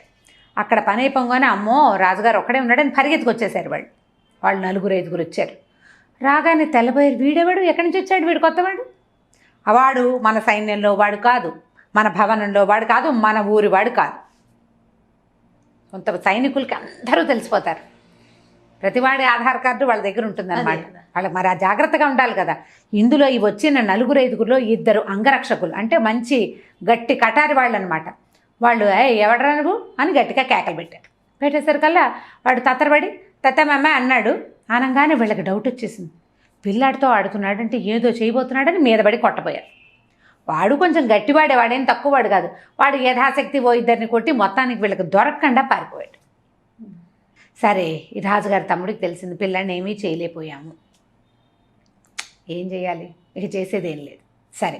సరే రెండోసారి ఏం చేశాడు, కొద్ది రోజులు గడిచినాయి. జనాలు దీన్ని మర్చిపోయేలాగంటే ఎవరో ముక్కు మొహం తెలియని వాడు రాజుగారి గదిలోకి వచ్చి నిలబడ్డాడు అన్న వాక్యాలు జనం మర్చిపోయేదాకా ఆగాడు.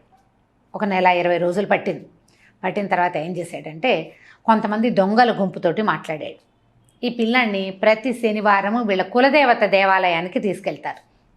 అది ఎక్కడుంది, ఈ రాజమందిరానికి బాగా ఒక 10-15 కిలోమీటర్ల దూరంలో ఉన్న అడవిలో ఉంటుంది. కానీ మంచి పకడ్బందీగా వెళ్తారు సైనికులు, పిల్లాన్ని ఎత్తుకునే దాదులు, అక్కడి నుంచి ఏమో సేవకులు అలవాటుగా ఉండేవాళ్ళు, వీళ్ళు వెళ్తారు. రథము గిధము అన్నీ బ్రహ్మాండంగా ఉంటుంది, పట్టాటోపంగా తీసుకెళ్తారు. పిల్లాడు చంటి పిల్లాడైనా రాజు కదా, ఆయన సెక్యూరిటీ ఆయనకు ఉంటుంది. సరే ఒక దొంగల గుంపుని అరేంజ్ చేశారు. ఏమిటంటే మధ్య చూడండి, పిల్లాడు దొరికితే పట్టు చంపేయండి అని చెప్పి. సరే ఆ దొంగలు వీళ్ళ మీద పడ్డారు, పొరపాటున పిల్లాడికి కత్తి తగిలింది లాంటిది చెప్పాలని ప్లాన్ చేసుకున్నాడు. ఇంతలో ఏమైంది, ఆ రాజ్యానికి చుట్టుపక్కల రాజ్యాల్లో కొద్దిగా దొంగతనాలు అవుతున్నాయి. ఒక దొంగల గుంపు ఈ దేవాలయం దగ్గర మాటేసింది. మొత్తం సైనికులు ఈ రథం అంతా దేవాలయానికి వెళ్ళిపోయింది. దేవాలయం నుంచి తిరిగి వచ్చేటప్పుడు మొట్టమొదటి దేవాలయం దగ్గర గుంపు ఒకటి బయట నుంచి వచ్చిన గుంపు ఉంది కదా, వాళ్ళు పట్టేశారు దొంగల్ని. వాళ్ళు పట్టేశారు ఈ సైనికుల్ని. పట్టేసి రథానికి ఉన్నవి బోళ్ళని ఏంటంటే రథాలకి బంగారు చక్రాలు అవన్నీ ఉంటాయి. తర్వాత గుర్రాల మీద బంగారపు జీన్లు మొత్తం ఓడబెరుక్కున్నారు. సైనికుల్ని చితకొట్టారు. వాళ్ళల్లో ఒక్క సేవకుడు మాత్రం తప్పించుకుని పారిపోయాడు. పిల్లాడిని ఎత్తుకోవటానికి కూడా వాడు పుట్టినప్పటి నుంచి ఉన్నవాళ్ళు మగవాళ్లే ఉన్నారు, ఆడవాళ్ళు లేరు.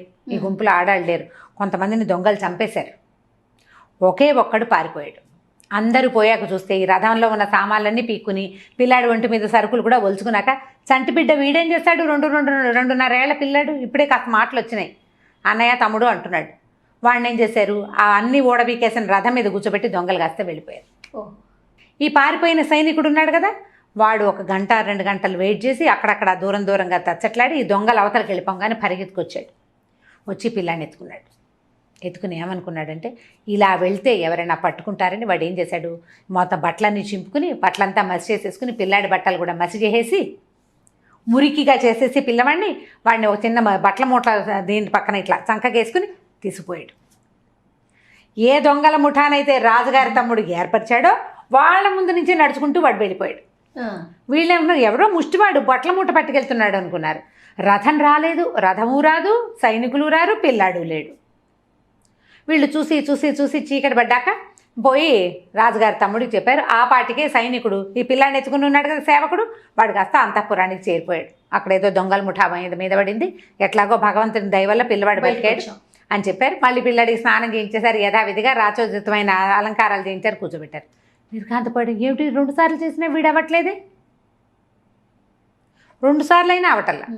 సరే 3ఓసారి ఏం చేశాడు, పిల్లాడికి పాలల్లో విషం పెడదామనుకున్నారు. ఇక బయట ప్రయత్నాలు కుదరటల్లా అని ఒక వంటవాడిని మేనేజ్ చేశారు. మేనేజ్ చేసి వాడికి పిల్లాడి పాలలో కలపడానికి రంగు మారకుండా ఉండే రకపు విషాన్ని సంపాదించి ఇచ్చారు. అయితే ఏంటంటే ఈ పిల్లవాడు తాగే పదార్థాలన్నీ కూడా గాజు పాత్రల్లో పోయించేవాళ్ళు. చంటి పిల్లాడు వాడి ఆహారం వీళ్ళు రుచి చూసేవాళ్ళు కాదు. మామూలుగా రాజుగారి ఆహారం మొదట చూడాలి. ఇప్పుడు పాలు కూడా ఏం తాగుతాం, పిల్లాడు తాగే పాలు, అందుకని అది తాగేది పాలో కాదో రంగు మార్పిడి లేకుండా లోహ పాత్రలో కనపడదు కదా, గాజు పాత్రల్లో పోయించేవాళ్ళు అన్ని పదార్థాలు. దాని రంగును బట్టి దాని చూసుకునేవాళ్ళు అనమాట. వైద్యుడు కూడా నుంచుంటాడు ఎదురుకుండా. అయితే ఒక గాజు పాత్రలో అంత దాంట్లో పోసిస్తే ఈ పిల్లాడు పాల గ్లాస్ ఆ గ్లాస్ పుచ్చుకున్నట్టు తీసుకెళ్లేసరికల్లా అవతల ఉన్న సైనికుడు హాచని పెద్దగా తుమ్మాడు. తుమ్మేసరికి పిల్లాడు ఇట్లా ఉలిక్కిపడ్డాడు. సాధారణంగా మనం కూడా ఉలిక్కిపడతాం, సడన్గా తుమ్ము శబ్దం వచ్చేసరికి ఈ కలుకపనిపోయి కదిలిపోయిన పిల్లాడి చేతుల నుంచి గాజు పాత్ర కాస్త పడిపోయింది. వాళ్ళకి ఎంత జాగ్రత్తగా ఇచ్చారంటే ఒక్క సూది మొనంత మాత్రం పంపారు. ఎక్కువ గనక పంపిస్తే దొరికిపోతామని. తెచ్చిన విషయం వేస్ట్ అయిపోయింది, ఏం చేయలేకపోయాడు. తర్వాత ఏమైంది, కొద్ది రోజులకి ఈ రాచరికంలో ఈయనకి రాజపుత్రులు చాలామంది ఉన్నారు. సైన్యాధికారి, తర్వాత కోశాధికారి, వీళ్ళ దగ్గర ఏదో తగాదా పడ్డాడు ఈ రాజుగారి తమ్ముడు. దాంతో సైన్యాధిపతి తిరగబడి చిత్రవధ చేశాడు రాజుగారి తమ్ముడిని. రాజుగారి తమ్ముడు చచ్చిపోయాడు, తమ్ముడు లేడు. ఈ బాల రాజే ఉన్నాడు, పెద్దయ్యాక వాడు రాజు అయిపోయాడు. ఇది కథ. ఇప్పుడు మన ధీనిధి ఈ కథ అంతా చెప్పాడు. ఎవరికి, చంద్రకళకి. చంద్రకళే కదా ఆవిడ పేరు. అప్పుడు రాకుమారి ఈ కథలో ఈ బాలుణ్ణి రక్షించింది ఏమిటి, 3 సార్లు ఎంత ప్రచండమైన ప్రయత్నాలు చేశాడు. పెద్దవాడు తండ్రి వయసు వాడు చేసిన ప్రయత్నాల నుంచి 2.5 ఏళ్ల పిల్లవాడి శక్తి ఏమిటి, వాడు ఎట్లా తప్పించుకున్నాడో చెప్పు. ఎట్లా తప్పించుకున్నాడు, విధి. దానికి ఆవిడ చెప్పిన సమాధానం, ఆవిడ ఏం చెప్పిందంటే బాలుడి యొక్క అమాయకత్వమే వాడి రక్షణ. తనని చంపడానికి వచ్చిన వాడిని చూసి బంతాడేశాడు పిల్లాడు. అంతే. దొంగలు ఉన్న వాళ్ళందరినీ కొట్టేస్తుంటే వాడు స్థిమితంగా కూర్చుని చూస్తున్నాడు, అరిచి కేకలు పెట్టలేదు. ఏదో యుద్ధంతో ఆట జరుగుతోంది అనుకున్నాడు. విషం కలిపిన పాలు ఇచ్చినా కూడా వాడికి ఏం తెలీదు. ఆ వాడి తాలూకు అమాయకత్వం ఉంది కదా, అదే వాడి యొక్క రక్ష. అమాయకులకి భగవంతుడు విధి వాళ్ళ వెనకాల ఉంటుంది, కాపాడుతుంది. వాళ్ళని కాపాడేది వాళ్ళ తాలూకు అమాయకత్వం, ఆ తెలియనితనమే. అదే అతన్ని రక్షించింది. ఇప్పుడు ఈ పిల్లవాడికి ఏ స్వార్థము లేదు, వాడికి ఏం తెలియదు. వాడి ఆట, వాడి తిండి తప్పిస్తే రెండోది లేదు. పక్కవాడిది వాడికి అక్కర్లే అసలు. ఈ పక్కవాడిది కావాలనుకునేవాడు చెడిపోతాడు ఎప్పుడు. అందుకే రాజుగారి తమ్ముడు చెడిపోయాడు. కనీసం ప్రయత్నించకుండా రాజుగారి తమ్ముడిలాగా ఉన్న బతికి ఉండేవాడు. ఇక రాజుగారి సాలకు ఆస్తి కావాలనుకున్నాడు కాబట్టి తమ్ముడు మరణించాడు, పిల్లవాడు బతికాడు, ఇందులో ఏమీ లేదు సింపుల్గా చెప్పేసి అని చెప్పేసి లేచి వెళ్ళిపోయింది.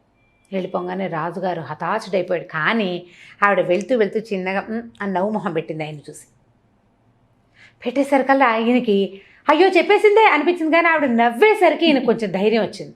ఆ నవ్వు ఎట్లా ఉందంటే ఒక మెరుపు లాంటి నవ్వు అనమాట. పెద్ద హహా అనలేదు, చిన్నగా నవ్వింది. ఇచ్చి సంతోషం వచ్చేసింది. కాళ్ళు ఈడ్చుకుంటూ లేచాడు. దీనిది 2వ రాత్రి కూడా పాడు చేసేసావురా నువ్వు. 2 రాత్రులు గడిచిపోయినాయి, ఇంకా 14 ఉన్నాయి. ఏం చేస్తావో, అసలు నన్ను బతికించి ఉంచుతావో ఉంచవో, ఈవిడ నేను చేరలేని విరహాన్ని నేను ఎట్లా తట్టుకోగలను నాకు తెలియట్లేదు. నువ్వేం చెప్పావో కూడా నేను వెళ్ళి ఆవిడ చెప్పిన సమాధానం ఒకటే. ఆవిడ చెప్పలేకపోతే నోరు తెరిచేది కాదు, నోరు తెరిచిందంటే చెప్పేసింది అనమాట. ఎట్లా చేస్తావంటే ధైర్యంగా ఉండు, ఇంకా మనకు చాలా సమయం ఉంది రాజా, నువ్వు కంగారు పడకు అని చెప్పి దీనిది రాజుగారిని లేవ తీసుకుని వాళ్ళ బసకి తీసుకెళ్ళిపోయాడు. 2వ రాత్రి కథ ఇట్లా ముగించాడు. కథలు చూడండి, ప్రతి కథ ఇంట్రెస్టింగ్గానే ఉంటుంది. మనకి విక్రమ బేతాల కథలు లాగా అనిపిస్తా ఉంది రమ్మగారు, కొంచెం ఇంచుమించుగా అలాంటిది. ఆవిడ ఆన్సర్ చెప్పగలుగుతుందా లేదా అనేదే ఇందులో ఉన్న కీలకం అనమాట.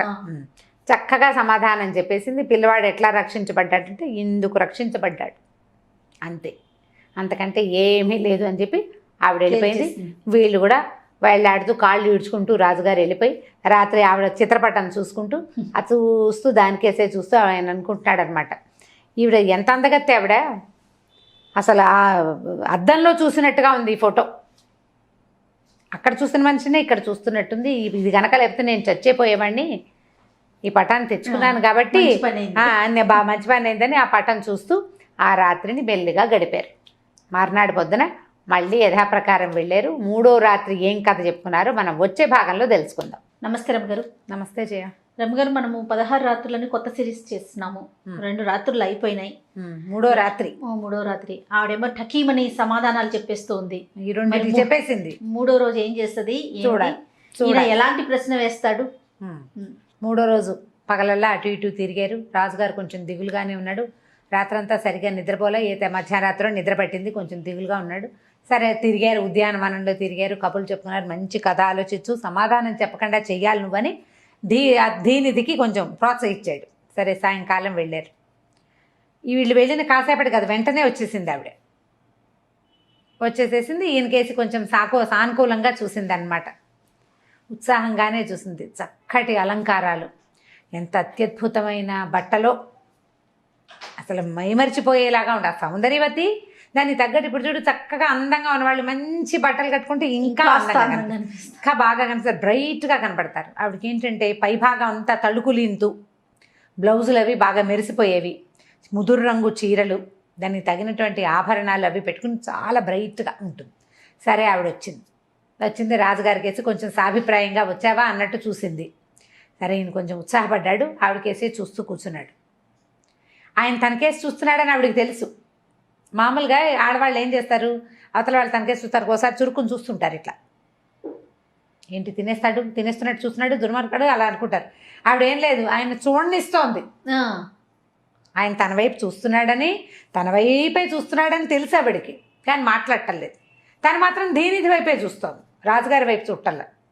సరే దీనిది కొత్త కథ మొదలుపెట్టాడు. ఇప్పుడు ఏం చెప్తున్నాడంటే, ఒక ఊళ్ళో 2 స్నేహితులు ఉండేవాళ్ళు. కుటుంబాలు లేవు వాళ్ళకి, కాస్త కలిసి ఒక చోట పెరిగారు. వీళ్ళిద్దరూ ఏమిటంటే నిజానికి ఒక జాతి వాళ్ళు కాదు, కానీ కలిసి ఉంటున్నారు. ఒక కుటుంబం వాళ్ళు కాదు. ఒకళ్ళు ఎట్లా ఉండేవాళ్ళు అంటే దగ్గర పోలుకుంటుంది, కవల పిల్లల్లాగా కనపడేవాళ్ళు. సమానమైన ఎత్తు, ఒకటే రంగు, ఒకటే రకమైన హెయిర్ స్టైలు. పాత రోజుల్లో హెయిర్ స్టైల్స్ డిఫరెంట్గా దువ్వుకోట అవి ఉండేవి కాదుగా, ముందు నుంచి వెనక్కి జులపాల్లాగా ఉండేవి. అలాగే జుట్టు, చేతుల కదలికలు, ముఖం హావభావాలు అన్నీ ఒకేలా ఉండి ఎంత దగ్గర పోలికో, ట్విన్స్ లాగా ఉండేవాళ్ళు. భగవంతుడు ఎక్కడో పుట్టిన వాళ్ళని ఇట్లా పుట్టించాడని చెప్పుకుంటూ ఉండేవాళ్ళు. అయితే వీళ్ళని ఏమనేవాళ్ళు, ప్రత్యేకంగా వాళ్ళకి పేర్లు పెట్టిన వాళ్ళు ఎవరూ లేరు పాపం, పేర్లు ఎవరు పెట్ల. ఊళ్ళో వాళ్ళు మాత్రం బింబ ప్రతిబింబులు అనేవాళ్ళు. ఒకడు బింబము, రెండో వాడు ప్రతిబింబము, బింబుడు ప్రతిబింబుడు. ఈ బింబ ప్రతిబింబులు ఇద్దరు కలిసి హాయిగా తిరుగుతూ ఉండేవాళ్ళు. ఎక్కడికైనా వెళ్తే జంటగా వెళ్ళేవాళ్ళు. ఎంత బాగుండేదో, జీవితం చాలా బాగుండేది వాళ్ళకి. అయితే ఇట్లా ప్రత్యేకంగా ఉండటంతో వీళ్ళు జులాయిగా లేరు. ఆ ఊళ్ళో వాళ్ళు కొంచెం ముద్దొచ్చి పిల్లలు అందంగానే ఉండేవాళ్ళు, ఒకటే పోలికలో ఉండేవాళ్ళు, సరదాగా కూడా ఉండేది. అందరూ ఈ యుద్ధ విద్యలు నేర్చే చోటకి తీసుకుపోయి ఎవరే మీరు కూడా నేర్చుకోండిరా అని, ఏదైనా విందు భోజనాలు ఉంటే రండిరా మీరు కూడా అని పిలిచి వీళ్ళని కొంత ఉత్తమ పౌరులుగా తీర్చిదిద్దడానికి ఆ ఊరు కూడా కొంత సాయపడింది. వాళ్ళు బుద్ధిమంతులుగా ఉండేవాళ్ళు. అయితే క్రమంగా కొంతకాలం ఇట్లా గడిచింది. అయితే ఆ పక్క ఊళ్ళో ఒక మంచి సంపన్న గృహస్థు ఒక ఆయన ఉన్నాడు. ఆయనకి ఒక చక్కని చుక్క అందమైన పిల్ల, సౌభాగ్యవతి, బాగుండేది. అయితే ఇందులో బింబుడు ఉన్నాడు కదా, వాడు ఒకనాడు ఎవరో వెళ్తుంటే వాళ్ళకి సహాయంగా వెళ్ళటం కోసం వాళ్ళతోటి వెళ్ళి ఆ పక్క ఊరు వెళ్ళాడు. ఆమెను చూసేసరికల్లా చాలా నచ్చింది అమ్మాయి అతనికి. నచ్చి క్రమంగా వాళ్ళ అదే ఊరు పదే పదే తిరిగి మెల్లిగా అమ్మాయితో మాట్లాడి ఆ అమ్మాయి కూడా తను నచ్చానని తెలుసుకుని వాళ్ళ నాన్నతో వాళ్ళ అన్నయ్యతో వాళ్ళ చుట్టాలు పగాకలతో అందరితో జనరల్గా ఇప్పుడు మగపిల్లలు చేసేది ఫ్రెండ్షిప్లు చేశారు. వాళ్ళు కూడా ఏమంటున్నారంటే ముందు వెనక లేదు, ఆస్తిపాస్తి లేదు, లేకపోతే పోయింది, మనకుంది, పిల్లాడు బాగున్నాడు కదా, అమ్మాయికి కూడా నచ్చాడు, ఏదైనా పెద్ద ఉద్యోగం వేయించేసుకుంటే సరిపోతుంది అనుకున్నారు. అనుకుని పెళ్లి సంబంధం కుదుర్చుకున్నారు. తాంబూలాలు పుచ్చేసుకున్నారు, పెళ్లి సంబంధం కుదుర్చుకున్నారు. ఈ బింబుడు ప్రతిబింబుడు కలిసి ఉండేవాళ్ళు, కానీ ఎప్పుడు ఈ వ్యవహారంలో ప్రతిబింబుడు లేడు.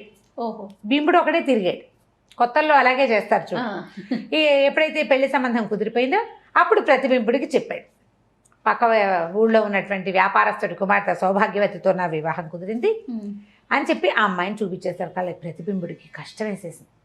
అవురవురా, వీడు నేను ఒకేలా ఉంటాం కదా, వీడికెందుకు ఇలా అదృష్టం పట్టాలి? పిల్ల అందగత్తే కాదు, నాన్నకి డబ్బులున్నాయి, ఒకతే పిల్ల, ఎంత కాదన్నా అల్లుడికి అరణంగా బోళ్ళు ఇస్తారా? వీడి దశెత్తుకుంది వాడికి, నేనేమిటి ఇలాగే ఉన్నాను? కుళ్ళు వచ్చేసింది, చాలా కుళ్ళు వచ్చేసింది. ఎలాగైనా ఆ అమ్మాయిని అవైల్ చేసేయాలి. వీడికి ఏముంది అవకాశం? తమిద్దరూ ఒకేలా ఉండడం, రూపురేఖలు ఒకేలా ఉంటాయి కదా. సరే, ఏం చేశాడు, బాగానే ఉందనుకుని బాగా మంచి గట్టిగా ఆలోచించుకున్నాడు. మర్నాడు ఎప్పుడైతే ఈ వివాహం వీళ్ళకి పెళ్లి సంబంధం వచ్చిందో, ఏ రోజైతే పెళ్ళి అని పెట్టుకున్నారో, అప్పట్లో పెళ్ళిళ్ళు మనకు మళ్ళీ ఫోటోషూట్లు పాడు ఏముండేవి, ముహూర్తం వేళకి తరలేయటమే, అంతకంటే ఏమీ లేదు. ఈ ఊళ్ళో ఈ అబ్బాయికి సంబంధించిన జనాలు ఎవరు లేరు కదా. పెళ్లి వాళ్ళు ఏం చెప్పారు, మీకు సొంత చుట్టాలు లేరు కదా, మేమే మిమ్మల్ని పెళ్లి కొడుకుని చేస్తాము, మీరు వద్దురుగాని అన్నారు. వీడేం చేశాడు ప్రతిబింబుడు, వేరే ఒక ఊళ్ళో అక్కడేదో బోళ్ళు వ్యవహారం ఉందని ఒకటి వ్యవహారాన్ని ఏర్పరిచి ఈ బింబుడు తను ఇద్దరూ అక్కడికి వెళ్ళారు. వెళ్ళాక వాడిని అక్కడే ఉండాల్సిన పరిస్థితి కల్పించి తను తప్పించుకున్నాడు. వాడు అక్కడ ఇరుక్కుపోయాడు. ఓహో, వీడు వెళ్ళిపోయాడు అనుకోవాలా, బింబుడు ప్రతిబింబుడు వెళ్ళిపోయాడు అనుకోవట్లా, ఉన్నాడనే భావిస్తున్నాడు. ఉన్నాడనే భావించాడు చూశాడు, వీడు రాలే. వీడేం చేశాడు, ఆగ మేఘాల మీద అంచెగుర్రాల మీద పెళ్లివారింటికి తరలొచ్చేశాడు. వాడెవడో వాడే పెళ్లి కొడుకు అనుకున్నారు వాళ్ళు. చక్కగా తలంటో ఇచ్చేశారు, పొద్దున్నే మంగళ స్నానాలు చేయించేశారు, తర్వాత కాశీయాత్ర గిట్ర బోల్డ్ వ్యవహారాలు ఉంటే బోల్డ్ అన్ని రిచువల్స్ ఉండవు పెళ్లిలో. ఎన్ని ఉంటాయి వేడుకలన్నీ జరిగిపోయినాయి. ఈ పెళ్లి కూతురికి సరిగ్గా పాణిగ్రహణం సమయానికి రొప్పుతూ రోజు పరిగెత్తుకొచ్చాడు బింబుడు. వచ్చేసేసరికి అలా అందరూ నిర్ఘాంతపోయారు. పెళ్లి కూతురు తెల్లపోయింది. అక్కడి నుంచి వాళ్ళిద్దరు నేనే పెళ్లి కొడుకుని నాతోటే సంబంధం కుదుర్చుకున్నారని ఇద్దరు చాడామాడా పొట్లాడుకున్నారు. అన్నదమ్ములు ఇద్దరు ఫ్రెండ్స్, అన్నదమ్ములు అంటానికి వీలుగా ఫ్రెండ్స్. అక్కడి నుంచి పెళ్లి కూతురుని అడిగితే ఇద్దరిని ఇట్లా చూస్తుంది అమ్మాయి, టెన్నిస్ బ్యాచ్ చూసినట్టు. ఏమీ చెప్పలేకపోయింది. మామూలుగా అమ్మాయికి తెలుసు, ఒకడు తెల్లగా పొడుగ్గా స్పొరద్రూపి, కాస్త ఒత్తుగా జుట్టు, వాడి కాస్త యుద్ధ విద్యలొచ్చు, నవ్వు మాట మేసం అన్నీ కనపడుతున్నాయి. అవే రెండో పక్కన కూడా ఉన్నాయి. వీడు కాదు వీడు అని చెప్పడానికి ఏముంది? ప్రజలంతా నిర్ఘాంతపోయారు. ఏం చెయ్యాలో పెళ్ళి ఆగిపోయింది. ఇప్పుడు మొత్తానికి ఆగిపోతే కన్యాదాతకి పరువు నష్టం, పిల్లకి మళ్ళీ పెళ్లి కాదు. మాకొద్దని పంపేయడానికి వీల్లేదు. ఆ రోజులు అవి కాదు. వీళ్ళలో అసలు పెళ్లి కొడుకు ఎవరో తేలాలి. ఎవడు మొట్టమొదటి అంటే ఇప్పుడు అమ్మాయి మనసు ఇచ్చింది అంటే అమ్మాయి కన్యావరైతే రూపం, అమ్మాయి మనసు ఇచ్చింది ఎవరికి? వాడి రూపానికి. వాడి వ్యక్తిగతమైన వ్యవహారాల పిల్లకి ఏం తెలీదు, వాడు అందంగా ఉన్నాడు అంతే. రూపం ఇద్దరిలోనూ సేమే ఉంది. కానీ ఒకడు బుద్ధిమంతుడు, వాడు వచ్చి పెద్దవాళ్ళని అడిగి మర్యాదగా తాంబూలాలు పుచ్చుకున్నాడు. వాడెవడు? వాడు సరైన వాడు. రెండో వాడు దొంగ, తనతో పాటు ఉన్న వాడిని మోసం చేసి ఎక్కాడు. ఇప్పుడు కనుక వీడికి ఇచ్చి చేస్తే వీడు మోసగాడు అవుతాడో పెద్ద మనిషి అవుతాడో మనకు తెలియదు. అదే కదా మరి. సరే అక్కడి నుంచి ఏం చేశారు, రాజుగారి దగ్గరికి పంపిద్దాం అనుకున్నారు. ఈ అమ్మాయిని పెళ్లి కొడుకులు ఇద్దరిని రాజుగారి దగ్గరికి పంపించారు. సరే ఒక 2 రోజుల తర్వాత అమ్మాయికి సౌభాగ్యవతికి బింబుడికి వివాహం జరిగిపోయింది. తర్వాత కథ సుఖాంతమైంది. ప్రతిబింబుడిని జైల్లో పెట్టారు. ఓహో. ఇప్పుడు మన దీనిది అడిగాడు, వీళ్ళలో బింబ ప్రతిబింబుల్లో ఇద్దరిలో అసలు పెళ్లి కొడుకు ఎవరు అనేది ఎట్లా నిర్ధారించుకున్నారు పెద్దవాళ్ళు? ఏం అడిగాడు రాజుగారు, ఎట్లా ఏం అడిగాడు? అడిగేసరికి అప్పుడు ఆవిడేం చెప్పింది, అందులో ఏముంది పెద్ద విశేషం, పెద్ద విషయం ఏం లేదు. ముందు అమ్మాయిని దూరంగా తీసుకెళ్ళి ఉంటారు. తీసుకెళ్ళి అమ్మాయి, నువ్వు బింబుడిని కలిసినప్పుడు అతను ఏం బట్టలు వేసుకున్నాడు, నీతోటి ఏం మాట్లాడాడు, నువ్వు ఎక్కడెక్కడ బింబుడిని చూసావు, ఎక్కడ బింబుడితోటి కలుసుకున్నావు, ఇవెవరికి తెలుస్తాయి? ఈమె ఎప్పుడై ఎవరితోటి కలిసిందో, ఎవరితో తిరిగిందో, ఎవరితో మాట్లాడిందో, ఎవరిని చూసి మనసు పారేసుకుందో వాడికే తెలుస్తాయి. అంతే. ఆ అమ్మాయి చెప్పింది ఒక లిస్ట్ రాశారు. ఈ ఇద్దరు కుర్రాళ్ళని పిలుచుకొచ్చారు. చెరుకో పక్కన వాడినో ప్రశ్నలు వేశారు, వీడినో ప్రశ్నలు వేశారు. ఆ అమ్మాయి చెప్పిన సమాధానాలు వీళ్ళు చెప్పింది సమాధానాలు మ్యాచ్ అయితే, ఎవరితో మ్యాచింగ్ అయితే వాడే పెళ్లి కొడుకు. ఎందుకంటే వాడే మొట్టమొదటి ఈ అమ్మాయి తాలూకు మానస చోరుడు వాడు. వాడే పద్ధతిగా పెద్దవాళ్ళ దగ్గరికి వెళ్ళి తాంబూలాలు పుచ్చుకున్నాడు. రెండో వాడు ఏం చేశాడు, తన తోటి వాడికి వచ్చినటువంటి అదృష్టాన్ని ఎలాగైనా కాజేయాలని దొంగతనంగా వచ్చినవాడు. దొంగకి ఏమి చేయాలి, దొంగకి శిక్ష చేయాలి. పెద్ద మంచి తరహాగా పెళ్లి సంబంధాన్ని చేర్చుకున్న వాడికి పెళ్ళే చేయాలి. కాబట్టి బింబుణ్ణి మొదటి గంటలోనే తెలుసుకున్నారు వాళ్ళు. ఇతరత్రా మిగిలిన అన్ని వివరాలు రాబట్టి పెద్దవాళ్ళతో మాట్లాడినప్పుడు పెద్దవాళ్ళని కూడా పిలిచి, మీతో అతను ఏం మాట్లాడాడు, పోనీ ఒకవేళ బింబుడు ప్రతిబింబుడికి వివరాలన్నీ చెప్పేశాడు అనుకుందాం, నేను అక్కడ కలిశాను, ఇక్కడ చూశాను, నేను మాట్లాడాను అని. కానీ మన ప్రత్యేకమైన మేనరిజమ్స్ అవి ఉంటాయి కదా, వాటన్నిటిని మ్యాచ్ చేసి అందుకని 2 రోజుల సమయం తీసుకుని బింబుడిని కనిపెట్టారు. వాడి చేతికి ఒక ఎర్రతాడు కట్టి వాడిని సిద్ధంగా పెట్టుకున్నారు. రాచముద్ర వేసిన తాడు కట్టి పెట్టారు, గొడవ లేకుండా. తర్వాత బింబుడితోటి పెళ్లి చేసి ఉంటారు. రాజులు సాధారణంగా ఇలా చేస్తారు, చెప్పేసి ఇట్లా జరిగి ఉంటుంది. అందుకని బింబుడితో పెళ్ళయింది ఆ పిల్లకి. ఆ అమ్మాయి సంతోషించింది, బింబుడు సంతోషించాడు. రెండో వాడు ఏడుస్తూ ఉండిపోయాడు. ఒకవేళ వీడు అరెస్ట్ అయిన వాడే బింబుడు అనుకో, ఒకవేళ వాడు అయ్యో నేను అన్యాయం అయిపోయింది ఏడ్చి గోల పెట్టాలి, వాడు గోల పెట్టాలి, తలకాయ ఉంచుకుని ఉన్నాడు సిగ్గుతో. తప్పు చేసిన వాడే కాబట్టి వాడు నోరు మూసుకుని ఉండుంటాడు. అందుకని వాడిని జైల్లో పెట్టగలిగారు, వీడికి ఇచ్చి పెళ్లి చేయగలిగారు. అయితే వాడు అరిచి గోల చేయొద్దు, గోల చేయలేదు అంటే ఇదే జరిగి ఉంటుంది అనగానే రాజుకి హతాశుడైపోయాడు. ఇదేమిటి ఇంత సింపుల్గా చెప్పేసింది సమాధానం. కాకపోతే ఆవిడ లేచి వెళ్తూ రాజుగారిని చూసి ఒక నవ్వు నవ్వి చెయ్యూపింది. ఓహో, వెళ్ళొస్తానంది. అనలా లాగా చెయ్యూపింది, బాగా అందనమాట. ఈయనకి ఉత్సాహం వచ్చింది.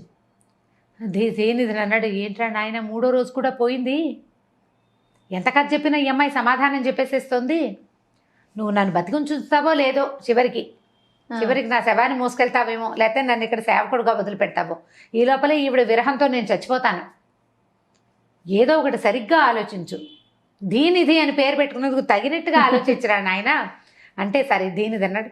చాలా సమయం ఉంది మిత్రమా, చూద్దాం. కానీ నువ్వు ఒకటి గమనించావా, ఆవిడ నా కథ వింటోంది కానీ ఆవిడ క్రీగంటి చూపు నీ మీద ఉంటే, క్రీగంటి చూపు నేను చూడలేదు అన్నాడు రాజు. నువ్వు ఎందుకు చూస్తావు, నువ్వు ఆవిడని చూస్తున్నావు, నువ్వు మైమర్చిపోయావు. ఆవిడ మాత్రం మధ్య మధ్యలో నువ్వేం దాన్ని చూస్తున్నావా లేదా అని పరిశీలించుకుంటోంది. ఇది ఇంకొక రకంగా పరిణమించే అవకాశం కూడా ఉంది, సమయం తీసుకుందావు, నువ్వు కంగారు పడకు అంటే, రాజుగారు ఏం చేయను, ఈ విరహాన్ని ఎట్లా తట్టుకుంటాను అని మెల్లిగా కాళ్ళు ఏడ్చుకుంటూ పోయి ఆవిడ చిత్తరువుని చూస్తూ ఏదో భోజనం చేసి ఆ ఫోటో చూస్తూ పట్టుకుని ఉన్నాడు. 3వ రాత్రి కథ కూడా అయిపోయింది, సమాధానం చెప్పేసింది అమ్మడు. ఇప్పుడు 4వ రాత్రి ఎలాంటి బాక్స్ టఫ్ కావాలి కథలు. ఒక్కొక్క కథ తేలిగ్గా ఉన్నట్టు ఉంటుంది, ఒక్కొక్క కథ టఫ్ అవుతుంది. ఇవన్నీ కూడా ఆవిడ తాలూకు తెలివితేటల మీద ఆవిడ వెంటనే షార్ప్ ఇట్లా చెప్పేస్తుంది ఆన్సర్, టైం తీసుకోవటంలా. కథ చెప్పినంత సమయం ఆవిడ సమాధానం చెప్పడానికి తీసుకోవట్లా. అయితే మనం ఈ మాట చెప్దాం అనుకున్నాను జయ, ఈ కథ రాసిన వారు బులుసు వెంకటరమణయ్య గారు. 1953లో ప్రింట్ అయింది ఇది. ఎంత పాతది కదా, మరి చందమామల్లో వచ్చిందా ఏమొచ్చిందో అయితే నాకు తెలీదు. 53లోనే 50స్లోనే ప్రింట్ అయిందనమాట. ఇది కొన్ని పుస్తకాల యాప్స్ కొన్ని కనపడుతున్నాయి కదా, దాంట్లో చదివాను నేను. కథ ఇంట్రెస్టింగ్గా ఉంది కదా. ఈ 16 రాత్రులు అని ఉండటం వల్ల కొంచెం మెడిటేట్ చేశాను చెప్దామా వద్దా అని. కథ చాలా ఇంట్రెస్టింగ్గా ఉంది, బాగుంది కదా అని చెప్దాం అనుకున్నాం. వెంకటరమణయ్య గారని వారు రాసిందనమాట. ఓ మరి ఇటీవల కాలంలో వారు ఎక్కడ ఉన్నారు, ఎలా ఉన్నారు, ఆ వివరాలు ఏం తెలియవు. ఆ యాప్లో అవి ఏం దొరకవు, కథలు మాత్రం కనపడుతూ ఉంటాయి. సరే, వారి పేరు కూడా ఒకసారి చెప్తే బాగుంటుంది కదా. తప్పకుండా. నమస్తే రమగారు. నమస్తే జయ. రమగారు, మనం 16 రాత్రులు ఈ కథలు చెప్పుకుంటున్నాము. 3 రోజులు అయిపోయినాయి. దీనిది అడిగే ప్రతి ప్రశ్నకి ఆవిడ టకీమని సమాధానం చెప్పేస్తోంది. మరి 4వ రోజు ఏం జరిగింది? 4వ రోజు పొద్దున అటు ఇటు తిరిగారు. సాయంకాలం అయ్యేసరికి రాజుగారి గుండెల్లో రాయబడుతోంది. ఓ పక్కన ఆవిడని చూసేద్దామని ఉంది, ఆవిడ ఏం చెప్పేస్తుందో అని ఉంది. భయంగానే మొత్తానికి వెళ్ళారు. వెళ్ళేసరికల్లా ఆవిడ చక్కగా అలంకారం చేసుకుని బయటకు వచ్చి రాజుగారిని వైపుకి ఎట్లా చూసింది, తలుక్కుమన్నట్టు చూసిందనమాట. అసలు అంటే కళ్ళు మెరిపించింది. ఆవిడ కళ్ళు మెరిసినాయి రాజును చూసేసరికి. ఈయన గొప్ప సంతోషం వచ్చేసింది, ఉత్సాహంగా ఉంది. కానీ లోపల ఒక చిన్న శంక, ఈవిడ చాలా తెలివిగలది, వీడు ఏం చెప్పినా ఈవిడ చెప్పేస్తుందేమో అన్న భయం ఉంది. అట్లా కూర్చుని ఉన్నాడు, చూస్తున్నాడు ఆవిడకేసి. సరే, దీనిది కొత్త కథ చెప్పడం మొదలుపెట్టాడు. పూర్వమట ఒక రాజ్యంలో ఒక యుద్ధం సంభవించింది. ఒక రాజపుత్ర వీరుడు ఒక ఆయన సైన్యాధిపతిగా ఉండేవాడు. ఆయన చాలా విపరీతంగా యుద్ధం చేశాడు. ఎంత ప్రచండమైన యుద్ధం జరిగిందో. అయితే రాజుగారికి, ఏ రాజు వైపున ఈ రాజపుత్రుడు మనం చెప్పుకుంటున్న ఆయన యుద్ధం చేశాడో, రాజు ఇంచుమించు గెలిచే పరిస్థితులు వచ్చినాయి. కాకపోతే ఈ రాజపుత్రుడు ఒక శత్రువు వెంబడబడి కొంచెం తరిమాడు. శత్రురాజుల తాలూకు సైన్యాధిపతి వెనకాల కొంత దూరం వెళ్ళాక సైన్యాధిపతిని అయితే చంపేశాడు. కానీ ఈయనకి విపరీతంగా దెబ్బలు తగిలినాయి. అయితే వాళ్ళకి గెలుపు వచ్చినా కూడా ఈ చచ్చిపోయిన సైన్యాధిపతి తాలూకు అంగరక్షకులు ఉన్నారు. వాళ్ళు ఏం చేశారు, ఈ రాజపుత్రుడు వెనకాల పడ్డారు. ఓడిపోతే ఓడిపోయాం, వీడిని బతకనివ్వకూడదని. ఇక ఎట్లా పారిపోయి వచ్చాడు ఆయన. ఇక ఒక గుర్రానికి అడ్డం పడిపోయాడు. ఇట్లా స్వారీ లేదు, పక్కకు పడిపోయాడు. ఆ గుర్రం పిచ్చెక్కినట్టు ఎటు పడితే అటు తీసుకెళ్ళిపోయాడు. వెళ్ళగా చివరికి ఒక పల్లెటూరులో జొరబడింది ఆ గుర్రం. కాసేపటికి ఏం చేశాడు, ఈయన మెల్లిగా గుర్రం మించి దిగేశాడు, గుర్రాన్ని తోలేశాడు. ఇంకా గుర్రపు డెక్కలు చప్పుడు వినపట్టాల, ఎవరు రావట్లా తన వెనకాల. తప్పించేసుకున్నారనమాట. తప్పించుకుంటే దగ్గరలో ఎక్కడా సైనిక స్కంధావారం ఉన్న ఆనవాళ్ళు లేవు. అడవి కాదు, ఏదో ఊరు. కొద్దిగా వంటల వాసనలు, ఊళ్ళల్లో అగ్నిహోత్రాలు అవి మండేటప్పుడు ఆజ్యం పోసిన వాసనలు డిఫరెంట్గా వస్తాయి. పల్లెటూరు వాతావరణం ప్రత్యేకంగా తెలిసిపోతుంది. అంటే పిడక పొగలు అవి ఎక్కడొస్తాయి, ఆ పిడకలు తయారు చేసేది ఊళ్ళల్లో. తెలిసింది అతనికి, ఏదో ఊళ్ళోకి వచ్చాము అని. అయితే ఏం చేశాడు, అట్ట మెల్లిగా తడుకుంటూ ఒక్కొక్క అడుగు వేస్తున్నాడు. అసలు అడుగు పట్టల్లా. చచ్చి చెడి ఒక అరగంట 30 గంటకి ఒక ఇంటి వాకిలి చేరాడు. వాకిలి చేరి ఆ తలుపుని కొట్టబోయాడు. తలుపు మీద పడిపోయాడు. ఆ ఇల్లు ఒక బ్రాహ్మణ అయింది. ఆయనకి మహాసౌందర్యవతి అయిన ఒక భార్య ఉంది, సువర్ణమాల ఆవిడ పేరు. ఆవిడ ఒక్కతే పని మనిషిని సాయంతో ఉంది. ఆయన ఎక్కడికో పొరుగురు వెళ్ళాడు. ఆయన లేడు. ఎవరో తలుపు కొట్టారు. రాత్రి బాగా చీకటి మాటు, పైగా పాతకాలపు చీకటి. 6:30 ఏడేసరికి అర్ధరాత్రి అయిపోయినట్టే. ఇది బాగా అర్ధరాత్రే, 12 గంటలో 1 గంట కూడా అయ్యింది. సరే, ఈవిడ ఏం చేసింది, తలుపు అలాగా తెరిచి చూస్తే ఎవరో చాప చుట్టగా పడిపోయి ఉన్నాడు వాకిట్లో. చూసింది, దీపం పట్టుకొచ్చింది, పని అమ్మాయిని కేకేసింది. ఇద్దరు కలిసి వచ్చి చూసేసరికల్లా ఒళ్ళంతా పూసిన కించుకా వృక్షం వల్లే ఉన్నాడు. ఒళ్ళంతా నెత్తుటి ముద్ద, ఎక్కడ పడితే అక్కడ అన్ని దెబ్బలు, గాయాలు, కత్తిపోట్లు. మనిషి చూస్తే పెద్ద సమున్నతాకారుడు, బలశాలిగా కనపడుతున్నాడు. కవచం కనిపిస్తుంది, కవచం కూడా పగిలిపోయింది.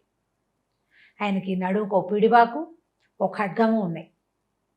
సరే, బాగా తిరిగేశారు మనిషిని. తిరిగేసి చూస్తే కనపడుతున్నాడు ఇంత మనిషి. అసలు అతన్ని వాళ్ళిద్దరూ పట్టుకు రాలేరు, అంత మనిషి ఆయన. సరే, ఏమనుకున్నారు, ఊపిరి ఆడుతోంది ఎక్కడో. పని మనిషి, అమ్మ మరి ఏం చేద్దామమ్మా అంటే, చచ్చిపోతాడేమో అని పాపం. ఎవరో మహావీరుడల్లే ఉన్నాడు. ఈ కత్తి, పిడిబాకు, పచ్చల బాకు, మీసాలు, మనిషిని చూస్తే తెలుస్తుంది కదా. ఇన్ని దెబ్బలు తిన్నాడంటే ఏదో పెద్ద యుద్ధం జరిగింది, ఎందులో ఇంచో వచ్చి ఉంటాడు. సరే, పట్టని ఏం చేశారు, ఎట్లా గొట్లా ఈడ్చుకెళ్ళి ఒక మంచం మీద వేశారు. ఆయన వేసి ఏం చేశారు, ఒక 2 దీపాలు, ఒక చిన్న దీపమే పెట్టుకుని ఉన్నారు. 2-3 దీపాలు వెలిగించి కాసిన వేడి నీళ్ళు పెట్టి మెల్లిగా ఆ ఒంటి మీద ఉన్న వస్త్రం ఒకటొకటి ఊడదీశారు. వాళ్ళ వల్ల ఎక్కడవుతాయి ఆ పనులన్నీ. కవచానికి వెనకాల ఉంటుంది క్లిప్పు, ముందు కవచం కనపడుతుంది. ఎట్లా గొట్లా అంత మనిషిని తిప్పి ఆ కవచం ఊడదీసి చూస్తే లోపల కూడా కత్తిపోట్లు ఉన్నాయి, ఛాతీ మీద, పొట్ట మీద కూడా. మెల్లిగా బాగు చేశారు. కాస్త కొబ్బరి నూనె, పసుపు వేసి తర్వాత ఏవో చిన్న చిన్న పల్లెటూరు వైద్యాలు ఉంటాయి కదా, 4 ఆకుపసర్లు ఏవో ఉన్నాయి, మునగాకు అవి ఇవి తీసి మొత్తానికి ఎట్లా కొట్లా కట్టుకట్టి కాసిన పాలు వేడి చేసి నోట్లో పోసారు. ముందు నీళ్ళు పోసారు, తర్వాత పాలు పోసారు. తెల్లవారేదాకా చూశారు, బాగానే బతికే ఉండేటట్టుగానే కనపడుతున్నాడు. ఇక అక్కడి నుంచి ఏం చేసింది ఈవిడ, ఒక తెలిసిన వైద్యుడిని ఎవరినో కేకేయించి పొద్దున్నే ఆయన వచ్చి చూసి, ఇది పెద్ద పెద్ద దెబ్బలేనమ్మా, ఈయన ఎవరో యుద్ధ వీరుడల్లే ఉన్నాడని ఆయన కూడా ఏవో కొన్ని పొట్లాలు అవి ఇవి ఇచ్చాడు, లేహ్యాలు. ఈవిడ ఒక 5-6 రోజుల పాటు ఆయన్ని బాగా పోషించింది. భర్త గారు ఊళ్ళో నుంచి ఆయన ఎక్కడికో వెళ్ళాడు, పొరుగురు సంపాదించుకోవడానికి వెళ్ళేవాళ్ళు బ్రాహ్మలు. ఓ 15-20 రోజులు ఎక్కడైనా యాజ్ఞికాలు చేసి డబ్బులు తెచ్చుకునేవాళ్ళు, లేదా 2 నెలలు కూడా వెళ్ళేవాడు. తోడుగా పని మనిషిని పెట్టాడు అందుకే ఆయన. ఈవిడ కూడా ఒక 20-25 ఏళ్ళది, 25 ఏళ్ళు ఉంటాయి ఆవిడ, పిల్లలు లేరు. సరే ఏమైంది, ఓ వారం అయ్యేసరికి ఈయన లేచి కూర్చోవటం మొదలుపెట్టాడు. లేచి కూర్చుంటున్నాడు. అయితే ఆయనకి కళ్ళకి ఇంపుగా సౌందర్యవతిగా కనపడుతోంది ఈవిడ. ఆవిడ చాలా అందమైన మనిషి. పైగా కొంచెం సాధారణంగా ఈ బ్రాహ్మణ ఇళ్లలో గబుక్కుని ఎదురు పడరు మగవాళ్ళకి. కాకపోతే ఈయన చచ్చిపోయేవాడిని బతికించింది కాదు, దాంతో ఆయన పట్ల ఆవిడేం పరద పాటించలే. ఆయన ఎదురుకుండా రాకపోవటం అది చేయాలి. ఆయన అన్నం తింటావా, పాలు తాగుతావా, ఏదైనా తింటావా, బాధగా ఉందా, కాస్త 2 అడుగులు వేసి అక్కడ కూర్చో, వెచ్చగా ఏదైనా ఇమ్మన్నావా అని అడగడం అంత మామూలుగా చేస్తుంది అనమాట. రోజులు గడిచే కొందుకి ఇది ఒక 10-15 రోజులు అయ్యేసరికి శుభ్రంగా కోలుకున్నాడు. కోలుకునేసరికి ఈయన బుద్ధి తిరగటం మొదలుపెట్టింది. సౌందర్యవతిని చూసేసరికి ఆటోమేటిక్గా మగ బుద్ధి వచ్చేసింది బయటికి. ఆమెని అడిగాడు, నాకు నీ పొందు కోరుతున్నాను నేను. ఆమె కేకలిస్తుంది, చచ్చిపోయేవాడిని బతికించాను, సొంత బిడ్డవు అనుకుని నువ్వు దేశానికి సేవ చేసేవాడివి, ఈ దేశాన్ని రక్షించగలిగే బ్రాహ్మడి భార్యని నేను, నువ్వు నాకు కొడుకుతో సమానం, నీ ప్రాణం నేను పోసింది, ఈ ఆలోచన మార్చుకో, ఇది మంచి ఆలోచన కాదు, ఎవరిని కోరాలి ఎవరిని కోరకూడదు అనేది ఒక ఇంగితం ఉండాలి మనుషులకి. నువ్వు ఇంగితం లేకపోయాకు నువ్వు బతికుండి ప్రయోజనం లేదు, ఏదైనా విషం పెట్టి చంపేమంటే చంపేస్తా నేను ఆ రోజు నిన్ను వాకిట్లో వదిలేసినా నువ్వు చచ్చిపోయేవాడివి, ఓని ఇంత కష్టపడిన వాడు, ఇంత యుద్ధం చేసి వచ్చిన వాడిని బతికించాలని సాటి మనిషివని జాలిపడ్డందుకు నీకు ఇట్లాంటి ఆలోచన వచ్చింది. ఈ చెడు ఆలోచనలు మంచివి కాదు, ఇట్లాంటివి ఆలోచన, నువ్వు ఎంత గొప్పవాడివైనా, నీకు ఎంత డబ్బున్నా, నువ్వెంత సౌందర్యవంతుడివి, ఎంత బలశాలివైనా నీ మీద నాకు వ్యామోహం లేదు, నువ్వు చావబోతూ బతికిన వాడివి, మనిషివి, అది తప్ప రెండో భావం నీ పట్ల నాకు లేదు, ఇట్లా పిచ్చి వేషం వేయద్దని ఖచ్చితంగా చెప్పేసేసరికల్లా ఆయన సర్దుకున్నాడు. కాదని బలవంత పెట్టలే, కానీ అక్కడే ఉంటే మనసు ఎంతసేపు ఆవిడ మీదకి లాగుతోంది అతనికి. అందుకని ఏం చెప్పాడు, దండం పెట్టి, అమ్మ నేను వెళ్ళిపోతాను, ఇంకా కాలు కొంచెం కుంటుతున్నాడు, పర్వాలేదు ఇక్కడే ఉంటే నేను ఏ క్షణంలో నేను ఎట్లా ప్రవర్తిస్తానో, నేను మృగాన్ని అయిపోతానేమోనని నాకు భయంగా ఉంది, నేను వెళ్ళిపోతానన్నాడు. అనేసరికల్లా సరే ఏమంటే నీ ఇష్టం, వెళ్ళిపోయాడు. అతను వెళ్ళిపోయిన ఒక 10-15 రోజులకి బ్రాహ్మణ ఆయన వచ్చాడు. ఇప్పుడు ఈ ఇంట్లో ఏం జరిగింది అనేది రాజవైద్యుడికి తెలుసు, ఆ ఊరు వైద్యుడికి తెలుసు, పని మనిషికి తెలుసు, చుట్టుపక్కల వాళ్ళు కూడా తెలుసుకున్నారు. అక్కడేం పెద్ద విశేషం రహస్యం ఏం లేదు. కాకపోతే ఈయన వచ్చి పొద్దున్నే తను తెచ్చిన సామాన్లను ఇంట్లో పెట్టి సంధ్యావందనం చేసుకోవడానికి చెరువుకి వెళ్ళాడు. ఆ చెరువు దగ్గర ఒక మంగళవాళ్ళ కుటుంబం ఉంటుంది. ఆవిడకి ఏంటంటే ఈ సువర్ణమాల చక్కదనం పట్ల కుళ్ళిపోతాను, కొంతమందికి ఉంటుంది చూడు, ఒక అకారణమైన కుళ్ళు, వాళ్ళకి మనకి ఏ సాపత్యము ఉండదు. అయినా కూడా వాళ్ళకి పేరు వచ్చినా భరించలేరు, వాళ్ళు మంచి వాళ్ళన్నా భరించలేరు, వాళ్ళు అందంగా ఉన్నారన్నా తట్టుకోలేరు, ఏ కారణం ఇక్కడ అకారణమైన కుళ్ళిపోతనం ఉంటుంది. అక్కసు వెళ్ళబోసుకుంటూనే ఉంటారు. మంగళమ్మాయికి బ్రాహ్మణ గృహిణికి ఏం సాపత్యం? ఈవిడ మీద అమ్మాయికి అక్కసు ఉండాల్సిన అవసరం ఉందా? పల్లెటూళ్ళల్లో ఇలాంటివి నోటి వాదర, మన ఊళ్ళో కూడా ఉంటారు, అనుమానం ఏంది.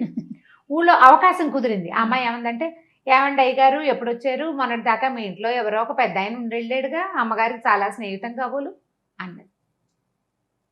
అనేసరికి ఇంటికి ఒళ్ళు మండిపోయింది. గబగబా ఇంటికి వెళ్ళి పెళ్ళాన్ని నిలదీశాడు. ఆవిడేం చెప్పిందంటే, అవును ఒక రాజపుత్రుడు ఒక ఆయన దెబ్బలు తగిలి పడి ఉన్నాడు, ఆయనకి సేవ చేసాం, నేను సునంద పని మనిషి కూడా కట్లు కట్టించాం, గ్రామ వైద్యుని పిలిపించాం, ఆయన వైద్యం చేశాడు, దెబ్బలు తగ్గాక వెళ్ళాడు, ఆయన రాజుగారి దగ్గర సైన్యాధిపతి తాలూకు ఉప సైన్యాధిపతి అనేసరికల్లా ఆయన ఓర్చుకోలేకపోయాడు. పరపురుషుడితోటి నువ్వు గడిపావు, ఒక ఇంట్లో ఉన్నావు, నీతో పాటు నేను లేనప్పుడు ఒక పురుషుడు ఇంట్లో ఉన్నాడు, గ్రామం అంతా చెప్పుకుంటోంది. ఇక్కడ ఎవరు గ్రామం? ఒక మంగళ స్త్రీ, ఒక ఆవిడ ఈయనకి చెప్పింది కాబట్టి అక్కడి నుంచి ఈ భార్య ఎన్ని విధాలు నచ్చజెప్పినా ఆయన తన పెళ్ళాంతో ఒక మగవాడు తన ఇంట్లో ఉన్నాడన్న మాటని ఓర్చుకోలేకపోయాడు. భార్య ఎన్ని విధాలు చెప్పినా వినలా. అడవికి తీసుకెళ్ళి ఆమెకి కాలు చేతులు నరికి చంపేశాడు. ఊరి దుర్మార్గుడు. ఇదే శిక్ష, ఇదే శిక్ష. పరాయి పురుషుడితో గడిపిన ఆడదానికి ఇదే శిక్ష వెయ్యాలన్నాడు. చంపేశాడు. బ్రాహ్మడే నాకు స్త్రీ హత్యా పాతకం వచ్చినా సరే నీలాంటిది నా ఇంట్లో ఉండకూడదన్నాడు. ఉక్రోషం పట్టలేకపోయాడు అనమాట. అంతే. ఎప్పుడైతే ఇట్లా బ్రాహ్మడు ఈ సువర్ణమాలని సంహరించాడన్న మాట ప్రజల్లోకి వెళ్ళిందో ఆ రాజపుత్రుడికి తెలిసిపోయింది. ఇవి ఇలాంటి మాటలు దాగవు కదా, ఊళ్ళు బూళ్ళు ఊళ్ళు బూళ్ళు దాటిపోతాయి. ఆ రాజపుత్రుడు ఆగ మేఘాల మీద పరిగెత్తుకొచ్చాడు. వచ్చి తెగ తిట్టిపోశాడు బ్రాహ్మణ్ణి. మహాతల్లి, ఎంత నేను ఆశ చూపించినా ఆమె లొంగలేదురా నాయన, అట్లాంటి దాన్ని చంపేస్తావా నువ్వు? ఇంత పని చేస్తావా? ఒక్క మాట అడగవు? చుట్టుపక్కల విచారించవా? నీ భార్య మీద నీకు నమ్మకం లేదా? ఇంత క్రూరమైన మరణమా? కనీసం వదిలేసినా బతికుండేది కదా. నా తల్లిని తీసుకెళ్ళి ఇంట్లోనే పెట్టుకుని కాపాడుకునేవాడిని. ఇంత పని చేసావు నువ్వని తెగ చెడ తిట్టిపోస్తాడు. నువ్వు చెప్పు ఇప్పుడు, నీ వల్లే నా భార్య చంపేశాను అంటే కత్తితో పొడుచుకుని చచ్చిపోవడానికి సిద్ధంగా ఉన్నాను నేను అన్నాడు. బ్రాహ్మడు నిర్ఘాంతపోయాడు.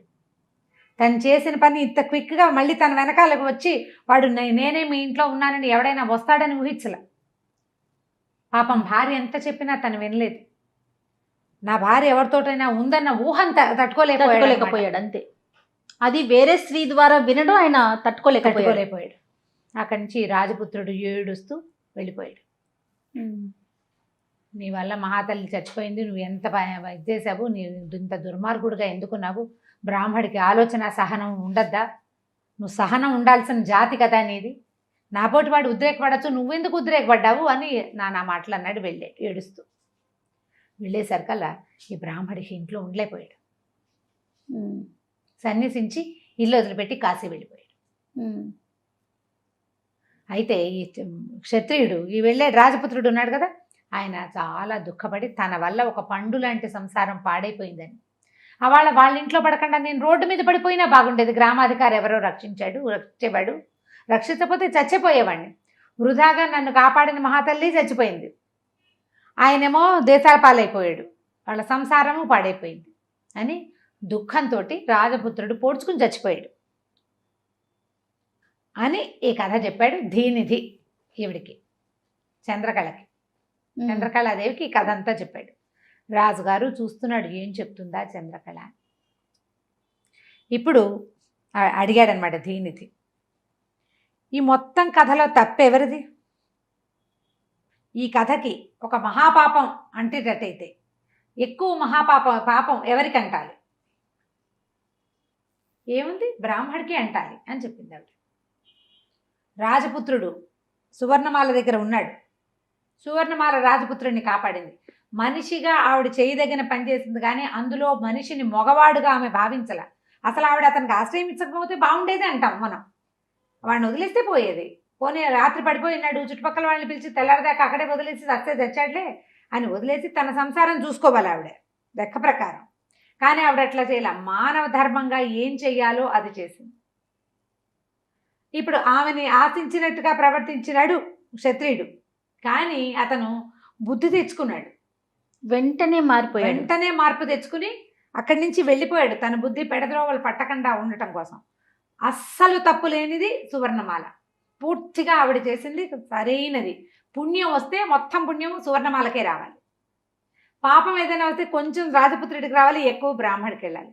తన భార్యతో ఒక పురుషుడు అంటే ఆమె తండ్రి కావచ్చు, ఆమె అన్న కావచ్చు, తోబుట్టు కావచ్చు కదా, తన సాటి బ్రాహ్మడు ఎవడైనా కావచ్చు. ప్రశ్నించి విచారించకుండా ఆమె మరణానికి కారణమయ్యాడు. చేతులా ఆమెను హత్య చేశాడు. ఆయన సన్యాసం పుచ్చుకున్నా అతన్ని పాపం విడిచిపెట్టదు. కాశీలో ఉన్నా సరే వృధాగా ఒక స్త్రీని హత్య చేసిన పాపం, భార్యని అనుమానించి అవమానించిన పాపం ఎప్పటికీ అతన్ని విడిచిపెట్టదు. నరకానికి అంటూ వెళ్లాల్సి వస్తే బ్రాహ్మడే వెళ్తాడు, కానీ సువర్ణమాల ఏనాడో స్వర్గానికి వెళ్ళిపోయింది. రాజపుత్రుడు కూడా తన జాతికి సరైన పని చేశాడు. అతను పొడుచు చచ్చిపోయాడు, అతనికి వీరమరణం వచ్చింది. తన వల్ల జరిగిన ఒక తప్పుకి ప్రాయశ్చిత్తంగా మరణించిన రాజపుత్రుడు కూడా స్వర్గానికే వెళ్తాడు. ఈ బ్రాహ్మడు మాత్రం వాడికి రౌరవాది నరకాలు తప్పవు. వాడు సన్యాసం పుచ్చుకో, కాశీలోకి వెళ్ళు, వైకుంఠానికి వెళ్ళినా సరే వాడికి పాపం తప్పదు. రాజుగారు హతాశుడైపోయాడు. ఎక్కడ తొట్టుపడదే ఈవిడ, ఏమనాలి? ఆడదిగా సహజంగా ఆవిడ ఏమనొచ్చు? మామూలుగా మనకి ఎందుకు వచ్చింది? అనవసరంగా పరాయి మగాడిని ఇంట్లో తెచ్చుకుంది ఆవిడ, ఈ కొంపంత పాడు చేసుకుంది కదా. గబుక్కుని మనమైనా అట్లా అంటాం కదా. కానీ ఆవిడ అలా ఎంత శాస్త్ర ప్రకారం విడదీసి కరెక్ట్గా చెప్పిందంటే రాజుగారు అనుకున్నాడు, ఈవిడ నాకు దొరకదిహా, ఈ దీనిది అన్ని దిక్కుమాల ప్రశ్నలే, పిచ్చి కథలే చెప్తున్నాడు. ఏ ప్రశ్న చెప్పినా, ఏ కొత్త చెప్పి ఏ క్వశ్చన్ అడిగినా ఆవిడ చిటుకుమని చక్కగా ఇన్ షేప్ కత్తిరించేస్తుంది. ఆవిడ షేప్ గీసిన దాని మీద కత్తిరించడం సులువు, కట్ చేసేస్తుంది. సరే ఇంకేం చేస్తాడు, బిక్కమొహం వేసుకుని చూస్తున్నాడు. ఆవిడ లేచి వెళ్ళి నవ్వు మొహం పెట్టుకుని రాజుగారిని చూసుకుంటూ వెళ్ళిపోయింది లోపలికి. దీనిది కేసు చూశాడు దిగులుగా రాజు. ఏంట్రా నాయనా అని. పర్వాలేదు, నువ్వు కంగారు పడకు, చాలా సమయం ఉంది. దీనిదికి ఒక పాయింట్ ఏమర్థమైందంటే, ఆవిడ కథ చెప్పేవాడి వైపు చూస్తోంది కానీ ఆవిడ దృష్టి అంతా రాజు మీద ఉంది. కళ్ళిక చెవులు ఇక్కడ ఉన్నాయి, ఆవిడ దృష్టి ఆయన మీద ఉంటుంది, మనసు దృష్టి అటు ఉంటుంది. తర్వాత రెండోది, ఆయన సౌందర్యం ఎలాంటిది, రాజు మహాద్భుతంగా ఉంటాడని చెప్పాము. ఆయన రూపం కళ్ళు తిప్పుకొనివ్వదు ఆడవాళ్ళని. ఆవిడ రావటం కూడా ఉత్సాహంగా వస్తుంది కథ వినటానికి. వీడి పని అవగొట్టేస్తాను, వీడిని ఎగరగొట్టేస్తాను లాంటి ధోరణి లేదు. ఏం చెప్తాడో విందామని, అబ్బో రాజుగారు వచ్చాడు, ఈయన దగ్గర కూర్చుందామని చూస్తోంది ఆవిడ. దీనిది అది కనిపెట్టాడు. 3వ రోజుకే తెలిసిపోయింది అతనికి ఆవిడ ఆసక్తిగా ఉంది ఈయన పట్ల అని. ఇదంతా రేపొద్దున మన ప్లస్సే కాబోతుంది. ఎలాంటిది, ఆవిడ తెలివితేటలు బయటపడుతున్నాయి. రేపు మన రాజ్యానికి వచ్చే ఆవిడ ఒట్టి నాగకన్యే కాదు, మహాద్భుతమైన చేముషి సంపద ఉన్నదనమాట. తెలివితేటలు ఉన్న ఆవిడే వస్తుంది మనకి. రాజుగారిని లైన్లో పెట్టగలదనమాట, రాజ్యాన్ని కూడా లైన్లో పెడుతుందని రాజుని లేవదీశాడు. పదనైనా బసకెళ్ళి పడుకుందాం, ఏమైనా తినేసి అని తీసుకెళ్ళాడు. రాజుగారు పాపం ఆ పటం చూసుకుంటూ ఎప్పుడో ఉసూరుమంటూ పడుకున్నాడు. దీనిది మాత్రం శుభ్రంగా నిద్రపోయాడు. ఏం పర్వాలేదు, ధైర్యంగానే ఉంది. చెప్తే చెప్పింది కానీ ఈయన వదలదు అని అనిపించడం మొదలుపెట్టింది అనమాట. సరే ఇలా ఆ రోజు రాత్రి తెల్లవారింది. మర్నాడు మళ్ళీ వీళ్ళు వచ్చి ఆవిడకి ఏం కథ చెప్పారు, ఆవిడ ఏం చెప్పిందో మనం వచ్చే భాగంలో తెలుసుకుందాం. నమస్తే రమగారు. నమస్తే రమగారు. 16 రాత్రులు సిరీస్ వెళ్తూ ఉన్నాం కదా, 4 రోజులు అయిపోయినాయి. మరి 5వ రోజు దీనిది ఈ రోజు ఏమైనా కష్టమైన ప్రశ్నలు అడిగాడా? ఆవిడ సమాధానం చెప్పారా, చెప్పలేదా? అసలు ఏం అడిగాడు? కష్టం కాదు, క్లిష్టమైనదే అడిగాడా? ఓకే. అయినా కూడా ఆవిడ అక్కడ లాభం లేదు ఆవిడ సంగతి. రామా పాప, ఆ రాజు పరిస్థితి ఏం కాను. సరే ఇద్దరు కలిసి వెళ్ళేసరికల్లా ఆవిడ సంతోషంగా నవ్వుమొహం పెట్టుకుంది. ఈయన వచ్చేసరికి చక్కటి అలంకారాలు, ఆకుపచ్చడి చీర, నీలం రంగు బ్లౌజు, మంచి మంచి నగలు, ఆకుపచ్చ నీలం కలిసి అసలు ఆ రెండు కాంబినేషన్ ఊహిస్తేనే కళ్ళు జిగేలమంటాయి మనకి. అంత జిగేలమంటున్నట్టుగా ఉంది. ఎన్ని నగలు, ఎంత అలంకారమో, ఎంత సౌందర్యమో. రాజుగారు నిరుత్సాహంగా కూర్చున్నాడు, గూళ్ళు వెళ్ళడేసుకుని దీనంగా చూస్తున్నాడు ఆవిడకేసి. ఆవిడ ఆయన వైపు చూస్తూ దీనిది కేసు చూస్తుంది మధ్య మధ్యలో. కథ చెప్తాడు కదా. సరే దీనిది కొత్త కథ చెప్తున్నాడు. పూర్వం రూపసింహుడు అని ఒక రాజుగారు ఉండేవారు. ఆ రాజుగారికి పరమాద్భుత సౌందర్యవతులైన 3 రాణులు ఉండేవాళ్ళు. అసలు పూర్వం మొత్తం సౌందర్యమేనా రమ్మగారు? రెండోది లేదు. అబ్బాయిలు సౌందర్యమే, అమ్మాయిలు అయితే మహా సౌందర్యం. బాగుంది. ఏమిటో మరి కాలక్రమాన సౌందర్యాలు పోయినట్టున్నాయి మనకి. అట్లనే అనిపిస్తుంది. అంటే కవుల వర్ణన కదండి. వర్ణనే.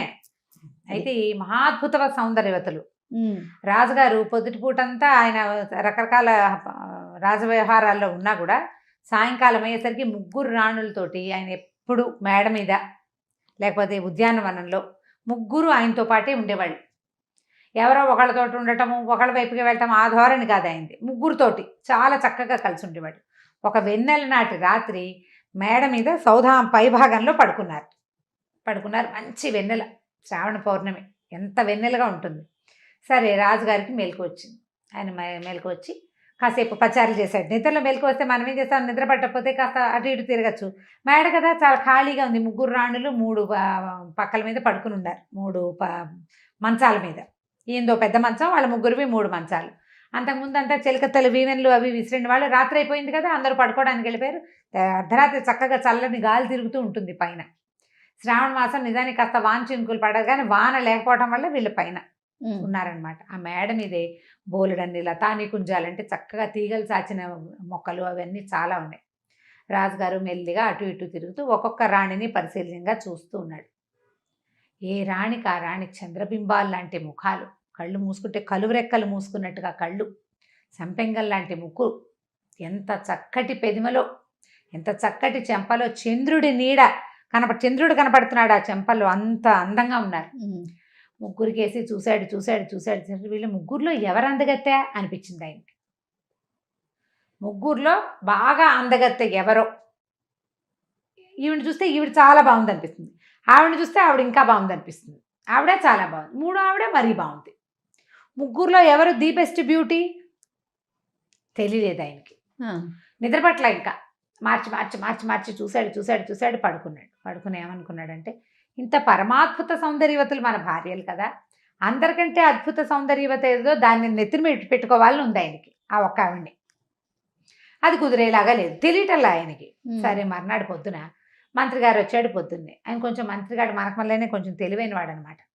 మంత్రి గారు గట్టివాడు. సరే ఈయన రాజుగారు అన్నాడు, మహామంత్రి, ఏదైనా ఒక వస్తువు 3 ఒకేలా ఉన్నాయనుకోండి, వాటిలో అందమైంది మంచిది ఎలా తెలుసుకోవాలండి అన్నాడు. ఏముందండి, వాడక విధానాన్ని బట్టి తెలుసుకోవాలన్నాడు మంత్రి. ఏదైనా 3 తీపి పదార్థాలు, వాటిలలో ఏది మంచిదో ఏది బాగుందో ఎలా తెలుసుకోవడం అంటే నాలుకని బట్టేనండి అన్నాడు. అదేమిటండి మరి నాకు తెలియట్లేదు, ముగ్గురు రాణుల్లో ఎవరందగత్తో నాకు అర్థం కావట్లేదు అన్నాడు. మంత్రి గారు గతుక్కమన్నాడు. ఓ నాయన, సమాధానం చెప్తే కొంప మునిగిపోతుంది. ఈయన ఏమన్నాడు, అదో పెద్ద సమస్య ఏమిటి నా మహాప్రభు, ముగ్గురు రాణులు అందగత్తలే, ముగ్గురు మీకు అనురూపమైన వాళ్ళు, మీతో చాలా ప్రేమగా ఉంటారు, వాళ్ళల్లో వాళ్ళు కొట్టుకోరు, బంగారు తల్లులు పాపం, పోనీ కొట్టుకోవటం లేదు, మీకు బాగుంది, ఉంచుకోండి, ఎందుకు వచ్చిన ప్రశ్న, అనవసరమైంది కదా. మామూలుగా చూడండి, అన్నం తిన్నాక ఒక రకం స్వీటు తిందామనిపిస్తుంది, స్వీటు, అదే స్వీటు అన్నానికి ముందు తింటే అన్నం పోతుంది. ఓ స్వీటు సాయంకాలం వేళ తింటే బాగుంటుంది, ఇంకో స్వీటు రాత్రి వేళ తింటే బాగుంటుంది. 3 మనకి ఇష్టమే. మన ముగ్గురు రాణులు కూడా అంతే, వాళ్ళు ముగ్గురు అందమైన వాళ్ళు. మీరు ఎవరితోటి ఏ రోజుకి మీకు వాళ్ళతో గడపాలనిపిస్తే ఆ రోజు మీరు వాళ్ళతో గడపండి హాయిగా సంతోషంగా, మిగిలిన వాళ్ళిద్దరు ఏమనరు, సరిసమానంగా చూసుకోండి మహాప్రభు. ఎందుకు వచ్చిన ఈ సమస్య అంటే ఒప్పుకోలే రాజు. ఆయనకి అదొక పెద్ద బృహత్తర కార్యక్రమం లాగా ఎట్లా వీళ్ళలో అందగత్తె ఎవరో కనుక్కోవటం. దాసీలను అడిగేవాడు, ముగ్గురు సమానంగా ఉన్నారనేవాడు వాళ్ళు తెలివిగా. కొంతమందికి ఒక్కొక్కళ్ళు నచ్చుతారు, నచ్చిన చెప్పటల్లా ఎవ్వరూ చెప్పలే, ఎందుకంటే అనవసరమైన మాటని ఎవ్వరూ చెప్పలేదు. చెప్పకపోయేసరికల్లా సరే ఏమైంది, ఈ రాజుగారు రోజు అదొక ప్రోగ్రాం కింద మంత్రిని అడిగేవాడు, ఎలా తెలుసుకోవాలి, నువ్వు తెలివైన వాడివి, నువ్వే కదా నా బ్రెయిన్వి, నువ్వు కదా చెప్పాలి. మంత్రికి విసుగుపెట్టింది. తర్వాత ఏమన్నాడంటే, అది కాదండి, కాంతిగ్రాహుడు అని ఒక ఆయన ఉన్నాడు. ఈ కాంతిగ్రహుడు ఏంటంటే వీడు చాలా అత్యద్భుతమైన తెలివితేటలు కలవాడని, సౌందర్యాల్లో గొప్ప సౌందర్యాన్ని గుర్తుపట్టగలడని ఆయన గొప్ప పేరుంది. ఆయన వజ్రాల్లో గొప్ప వజ్రాన్ని తీస్తాడు, ముత్యాల్లో గొప్ప ముత్యాన్ని తీస్తాడు, అట్లా సౌందర్యవతుల్లో కూడా గొప్ప సౌందర్యాన్ని తీస్తాడు, ఆయనతో మాట్లాడదాంలేండి అన్నాడు. ఆ కాంతిగ్రహుడు ఎక్కడికో వెళ్ళి ఇప్పుడు ఈ ఊళ్ళోనే ఉన్నాడు. ఉండేసరికి రాజుగారు కాంతిగ్రహుడికి కబురు చేశారు. కబురు చేసి మా ముగ్గురు రాణుల్లో ఎవరు అందగత్తలో, ఇప్పుడు మా ముగ్గురు రాణుల్ని చూడండి అని అన్నా, లేదా రాణులు మీరు వచ్చి వీళ్ళ ముందు నుంచోండి అంటే రాణులకు అవమానం కాదు, వాళ్ళు ఏమనుకుంటారు, ఎట్లా చేయాలి, పైగా ఈ విషయం కోసం వాడిని ఎవరినో పిలుస్తున్నామంటే వీళ్ళు ఎట్లా రియాక్ట్ అవుతారు, ఇప్పటిదాకా బాగా బంగారు తల్లులుగానే ఉన్నారు, రేపొద్దున అమ్మశక్తులుగా మారచ్చు వాళ్ళు, హత్తేరియని పోటాడితే. అందుకని ఏమన్నారు, అలా కాదండి మంత్రి గారు చెప్పాడు, అట్లా కాదు, మనం కాంతిగ్రహుని పిలుద్దాం, ఆ సమయానికి ముగ్గురు రాణులు ఆయన ముందు నుంచి వెళ్ళేలాగా చూద్దాం, వాళ్ళలో ఒక ఆవిడ ఆయన గుర్తుపడతాడు అని చెప్పాడు. సరే బాగానే ఉంది. కాంతిగ్రహుడు వచ్చాడు, కూర్చున్నాడు. రాజుగారు, కాంతిగ్రహుడు, మంత్రి గారు ఏదో పిచ్చాపాటి మాట్లాడినారు, పలహారం సేవించారు. పెద్దరాణి గారు వచ్చింది, వెళ్ళింది. ఆవిడని చూసి ఆయన ఇట్లా చూసి ఊరుకున్నాడు. రెండో రాణి గారు వస్తే అట్లా చూశాడు ఆశ్చర్యంగా. మూడవ రాణి రాగానే ఈయన కొంచెం జలధరించినట్టుగా ఉంది ఈయన ఒళ్ళు. ఎక్కువ అంటే అని గతుక్కుమన్నాడు అనమాట. ఒకసారి ఉలిక్కిపడ్డాడు, అంటే ఒక ఎక్సైట్ అయ్యాడు, అది కనపడింది. సరే అయిపోయింది. రాజుగారు అడిగారు, ముగ్గురు రాణులు నీ ముందు నుంచి వెళ్ళారు కదా, వీళ్ళు ముగ్గురులో ఎవరు అందగత్తో చెప్పమన్నాడు. వీడు గతుక్కుమన్నాడు. ఎవరు అందగత్తో చెబితే ఏమవుతుందో, నా భార్యలను చూసావా అంటాడేమో రాజు. ఒకటి పోనీ ఒక ఆవిడ బాగుందంటే మిగిలిన రాణులు ఇద్దరిని రాజుగారు వదిలేస్తాడేమో. వాళ్ళ అమ్మా నాన్నలు ఊరుకుంటారు? వాళ్ళు ఊరుకుంటారా పోనీ? అందుకని ఏమన్నాడు, అయ్యా కొంచెం సమయం కావాలండి, కొద్దిగా గుణగ్రహణం చేశాను ఇప్పుడే కదా, కొద్దిగా ఆలోచించుకుని చెబుతానన్నాడు. చెప్తానని వెళ్ళిపోయి ఏమనుకున్నాడు, నిజానికి ఈ ముగ్గురులో మూడోసారిగా వచ్చిన ఆవిడని చూసే వీడు గతుక్కమన్నాడు. ఆవిడ ఎక్కువ అందగత్తే. ఆ మాట చెప్తే వీళ్ళు ఏం చేస్తారో తెలియదు, భయం. అందుకని ఏం చేశాడంటే ఉత్తరం రాసి పంపించాడు రాజుగారికి. నేను పెద్దగా తెలుసుకోలేకపోయాను, అంత ముగ్గురు సమానమైన సౌందర్యవతులే, కానీ మీరు నాకేం బహుమతులు అవి ఇవ్వక్కర్లేదు, నాకు ప్రత్యేకంగా తెలీదు, నేను ఈ రాత్రే వెళ్ళిపోతున్నాను ఊరి నుంచి అని ఉత్తరం రాసి పంపించేసాడు. వెంటనే సరే మంత్రి గారు అన్నాడు, చూసారా ఎవరు చెప్పరండి, ఆయనకు తెలిసినా ఆయన చెప్పటం లేదు అనేసరికి రాజు ఒప్పుకోవాలి. అలా కాదు, వాడు ఎలా వెళ్ళిపోతాడు, నా పెళ్ళాలను చూసి వెళ్ళిపోతాడా వాడు? చూశాడు, రాణులు చూశాడు కదా, పోనీ విషయం తేల్చి చెప్తే పరీక్షించాడు అనుకోవచ్చు, చూసి వెళ్ళిపోవడానికి కుదరదు వాడు. ఏదైనా ఒక ట్రిక్ చెప్పు, ఆ ఒక ట్రిక్ ప్రకారం మనం ఇది తెలుసుకోవాలి వాడి దగ్గర నుంచి అంటే మంత్రి గారు ఒక ట్రిక్ రాజుగారికి చెప్పాడు. ఆ ప్రకారం అప్లై చేసిన రాజుగారు ఎవరు అందగత్తో తెలుసుకున్నారు. తెలుసుకున్న తర్వాత ఆయన మిగిలిన రాణుల్ని పక్కబెట్టి, కాంతిగ్రహుడు వెళ్ళిపోయాడు, రాణులిద్దరిని పక్కబెట్టి ఒక రాణితో ఆయన ప్రేమగా ఉండటం మొదలుపెట్టాడు. ఆవిడ ఎక్కువ అద్వితీయ సౌందర్యవతి కాబట్టి. ఈ మిగిలిన ఇద్దరు రాణులకి తెలిసింది ఈయన మనతో సరిగ్గా ఉండట్లేదు. ఇదివరకు ముగ్గురిని సమానంగా చూసుకునేవాడు ముద్దుగా, అందుకని కొట్టుకునేవాళ్ళు కాదు. ఇప్పుడు వీళ్ళిద్దరి ఇంటికి అసలు రాకుండా, వాళ్ళని తన దగ్గరికి పిలవకుండా ఈవిడ దగ్గరికే వెళ్తాడు, ఆవిడే ఆయనతో పాటు తిరుగుతూ ఉంటుంది. నెలలు గడిచే కొందికి రాణులిద్దరికి ఒళ్ళు మండిపోయింది. ఒళ్ళు మండి విషప్రయోగం చేయించారు ఆ రాజుగారికి ప్రీతమురాలైన రాణి మీద. ఆవిడ మరణించింది. రాజు కోపించాడు, రాణులిద్దరిని జైల్లో పెట్టించాడు. ఈ దిక్కుమాలిన ఐడియా వల్ల ఆయనకి ప్రీతమురాలు అందగత్తె అయిన భార్య ఏమో పోయింది, దగ్గరగా అంత ప్రీతములు అంత అందగత్తెలు అయిన అమ్మాయిలు ఇద్దరు వెళ్ళి జైల్లో కూర్చున్నారు. మంత్రి గారు ఇక ఇంకేం చేస్తాడు, రాజుకు ఒక సాధారణ స్త్రీని తెచ్చి వివాహం చేసి ఈవిడతో ఉండండి, మీకు ఇదే సరిపోతుందని చెప్పాడు. ఇక్కడ ఆపాడు మన దీనిది. ఏ ట్రిక్ తోటి కాంతిగ్రహుడు దగ్గర నుంచి ఎవరు అందగతో సర్వోత్కృష్ట సౌందర్యవతి ఎవరు అనేది తెలుసుకున్నారో చెప్పమన్నాడు. మంత్రి గారు ఒక ట్రిక్ చెప్పాం కథలో, రాజు అది ఇంప్లిమెంట్ చేశాడు, అది కూడా చెప్పాం. ఏం ట్రిక్ చెప్పాడో మనం చెప్పలే, దీనిది చెప్పలేదు.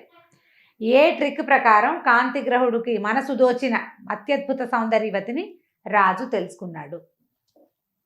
ఆవిడ ఒక్క క్షణం కూడా ఆలోచించలే, సమాధానం చెప్పేసింది. ఏం చేశాడు, ఏం చేసుంటాడు, ప్రేక్షకులు ఎవరైనా చెప్పగలరా? నీకు ఇంతకు ముందు కథలో అదేముంది సమాధానం అనిపించింది, ఏది ఇప్పుడు చెప్పు. ఇప్పుడు అనిపించట్లేదు రమ్మగారు. ఇది టఫ్. ఏం చేసుంటారు, ముగ్గురు రాణుల పేర్లతోటి 3 ఉత్తరాలు రాసి పంపించారు కాంతిగ్రహుడికి. నువ్వు మాకెంతో నచ్చావు, నిన్ను కలుసుకోవడానికి మేము సిద్ధంగా ఉన్నాం, ఫలానా సమయానికి రమ్మని ముగ్గురు రాణులతోటి 3 ఉత్తరాలు రాయించి పంపించారు. ఈయన ఒక రాణిని చూసి ఊరుకున్నాడు, రెండో ఆవిడని చూసి కొంచెం ఉత్సాహపడ్డాడు, అంటే కాస్త చూశాడు ఆసక్తికరంగా. మూడో ఒక ఆవిడని చూసి మాత్రం ఈయన కొంచెం ఎక్సైట్ అయిపోయాడు. ఈయన ఏమనుకున్నాడు, వీళ్ళిద్దరి సంగతి మనకెందుకు, మనం ఎవరిని చూసి ఎక్సైట్ అయ్యాడు, ఆయనకి ఆవిడే మహాద్భుత సౌందర్యవతి, మిగిలిన 2 సౌందర్యాలే, కానీ పరిగెత్తి దూకేసి కావలించుకుందాం అనిపించలా. అనిపించిన ఆవిడ ఉత్తరాన్ని ఫాలో అయ్యి అక్కడికి వచ్చాడు కాంతిగ్రహుడు. మంత్రి పల్లె తెలివైనడు. ఏ ఉత్తరాన్ని చూసుకుని అతను ఏ ప్రాంతానికి వచ్చాడో ఆవిడ అత్యద్భుత సౌందర్యవతి అని వీళ్ళు తెలుసుకున్నారు. తెలుసుకుని రాజుగారు ఏం చేశాడు, రాణులిద్దరిని పక్క పెట్టి ఈవిని పట్టుకున్నాడు. కాంతిగ్రహుడు పారిపోయాడు. అక్కడికి వెళ్ళాడు, వెళ్తే అక్కడ ఎవరు లేరు. కాంతిగ్రహుడికి ఏదో జరుగుతోందని అనుమానం వచ్చి పారిపోయాడు అక్కడి నుంచి. వాడికి బహుమతి ఏమి ఇవ్వలే వీళ్ళు, కానీ సమాధానం మాత్రం తెలుసుకున్నారు. చెప్పేసింది అంతే కదా. ఇంకా ఈ అంచేత కాంతిగ్రహుడు ఎవరిని ఉత్తరాన్ని ఫాలో అయ్యి అక్కడికి వెళ్ళుంటాడో ఆవిడే మహాద్భుత సౌందర్యవతని రాజుగారు తెలుసుకున్నాడు. ఆ రాణితోటి ఆయన ఎక్కువ ప్రేమగా ఉండి మిగిలిన వాళ్ళిద్దరిని చేశాడు. ఈ ట్రిక్ ప్లే చేశారు. అందువల్లనే అతని కాంతిగ్రహుడు సమాధానం దొరికేసింది. అతను చెప్పకపోయినా అతని క్రియ వల్ల, ఏమంటారంటే అతని తల ప్రవర్తన వల్ల వాళ్ళకి నిజం తెలిసిపోయింది. ఇలా చేసుంటారు అనగానే దీనిది నిశ్శబ్దంగా ఊరుకున్నాడు. అదే సమాధానం. రాజుగారు హతాశుడైపోయాడు. నవనాడులు కుంగిపోయినాయి ఆయనకి. ఆవిడ కూడా దిగులుగా మొహం పెట్టుకుంది. వీడి కథలు అన్నీ చెప్పేస్తున్నాను నేను, ఎలాగరని చెప్పకుండా ఉండలేదు ఆవిడ. తనకు తెలిసిపోతుంది. సమాధానం తెలిస్తే చెప్పవలసిందే, తప్పకుండా కుదరదు. దిగులుగా మొహం పెట్టుకుని రాజుగారి వైపు వెనక్కి తిరిగి చూసుకుంటూ వెళ్ళింది. ఈయన బిక్కమొహం వేసుకుని కూర్చున్నాడు. దీనిది బలవంతంగా లేవదీశాడు రాజుని.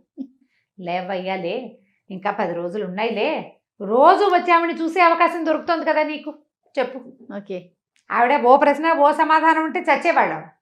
16 రోజులు పెట్టింది. 16 రోజులు ఓడిపోతే ఓడిపోయాం. ఇన్ని రోజులు అసలు మనం ఊహించామా ఆవిడని చూస్తూ ఉండగలమని? నువ్వు ప్రతిరోజు చూడగలుగుతున్నావు, మరోసారి మళ్ళీ చూద్దు కానీ లేచి రావయ్యా అని రాజుగారిని దీనిది లేవ తీసుకుపోయాడు. వాళ్ళ రాజుగారికి అన్నం సగమే సహించింది. సగం అన్నం తిన్నాడు. సగం రాత్రి మెలకుగానే ఉన్నాడు. ఆ ఫోటో చూసుకుంటూ పడుకున్నాడు. ఎట్టకేళ్ళకి తెల్లవారు 5ంటికి పడుకున్నాడు. 7ంటికి లేచాడు. 2 గంటలే నిద్ర. పాప నిద్ర మొహంతో అలాగే ఉన్నాడు. మెల్లిగా వ్యాహ్యాలు అవి ఇవి తిరిగారు. సాయంకాలం కోసం వేచి ఉన్నాడు. వచ్చే కదా మనం రేపటి మరోసారి భాగంలో చెప్పుకుందాం. నమస్తే రమగారు. నమస్తే జయ. రమగారు, మనము 16 రాత్రులు ఈ సిరీస్ చెప్పుకుంటూ ఉన్నాము. 5 రాత్రులు 6వ రాత్రిలోకి వచ్చారు. దీనిది అడిగిన ప్రతి ప్రశ్నకి, ప్రతి స్టోరీకి ఆవిడ ఆన్సర్ చెప్పేస్తున్నారు ఠకామని. ఇప్పుడు ఏం చెప్తాడో చూడాలి. సరే, మర్నాడు పొద్దున్న లేచారు, అటు ఇటు తిరిగారు, కాలక్షేపం చేశారు, ఆలోచించుకున్నారు. రాత్రంతా పెద్దగా నిద్ర లేదుగా. ఆయన అక్కడ ఇక్కడ తోటలో కూర్చుని కురుపాట్లు పడుతూ ఆవిడ గురించి కలలు గంటూ ఎటగొట్ట గడిపాడు పాపం. సాయంకాలం వీళ్ళు వెళ్ళేసరికి ఆవిడ చక్కగా తయారై కూర్చుంది, రెడీగా. సమాధానం చెప్పడానికి కాదు, కథ వినటానికి కాదు, రాజుని చూడడానికి కూర్చుని ఉంది. సరే, వీళ్ళు వెళ్ళేసరికి రాజుని చూసేసరికి సమాధానం కోసం అంటే కథ వినటానికి కూర్చుంది. కానీ ఆయన చూడగానే నెట్టూర్చింది. ఆనంగానే రాజు పాపం బాధ వచ్చేసింది. ఆయనకి చాలా దిగులు పుట్టింది. ఏం చేయాలో తెలియలే. బతిమలాడుతున్నట్టుగా చూశాడు. దీనిదిని బాబు సరిగ్గా చెప్పరా ఏదో ఒకటి. దీనిదో నమస్కారం పెట్టాడు చంద్రకళాదేవికి. అమ్మ, పూర్వం ఒక ఊళ్ళో ఒక పచ్చి తిరుగుబోతు వాడు ఒకడు ఉండేవాడు. జులాయి వాడు బంగు తాగేసేవాడు, ఆటకాయితనంగా తిరిగేవాడు. అమ్మా నాన్న ఎవరూ లేరు. వాడు ఏం చేసేవాడంటే ఎప్పుడు దొంగ సాధువు వేషాలు వేసుకునేవాడు. ఎట్లా, మెళ్ళలో రకరకాల పూసల దండలు వేసేవాడు, జుట్టు ఒకటి చక్కగా ముడేసి ఆ ముడికి కూడా ఏదో పూసల దండలు చుట్టేవాడు. తర్వాత చేతిలో ఒక ఎముకను పట్టుకుని తిరిగేవాడు. వాడేదో సాధువు అని, బాబా అని రకరకాలు అనమాట. సాధువు మీద ఆసక్తి ఉన్న వాళ్ళకేమో వీడి ఆరెంజ్ కలర్ కాషాయ వస్త్రాలు, తర్వాత ఈ పూసలు పేర్లు అవి. ఒకవేళ బాబా ఏమో అనుకునే వాళ్ళకి ఆ ఎముక. అట్లా కొన్నిసార్లు అట్లా, కొన్నిసార్లు ఇట్లా ఉండి జనాలు ఏదో మోసం చేస్తూ చిన్నగా అక్కడో పావులా ఇక్కడో అర్థా సంపాదించుకునేవాడు. మోసం చేయటమే వాడి వృత్తి. ఈ వేషం కూడా మోసమే, వాడికి ఏవో భావాలు లేవు. అయితే ఏమైంది, ఒకనాడు ఈ వేషం వేసుకుని వాడు ఒక ఉద్యానవనం వైపుకి నడుస్తున్నాడు. అక్కడ ఎవరో జనం బాగా చేరతారు. అక్కడ గారడీ చూపించి డబ్బులు కొట్టేయడానికి వెళ్తుంటే ఏమైంది, ఉద్యానవనం పక్క నుంచి ఏనుగంబారి మీద కూర్చుని రాజుగారి అమ్మాయి కనపడింది వాడికి. ఆ రోజుల్లో ఏదో కొంచెం ఘోష పాటించేవాళ్ళు, కానీ పెద్ద ఘోష లేదు. రాజకుమార్తెను అందరూ చూసేవాళ్ళు. వీడి కిందకి ఇట్లా కూర్చుని పైకి చూస్తున్నాడు. చూస్తుంటే ఎంత అందంగా ఉందో రాజకుమారి. ఈ అందాన్ని పొందని జీవితం వృధా అనిపించింది వాడికి.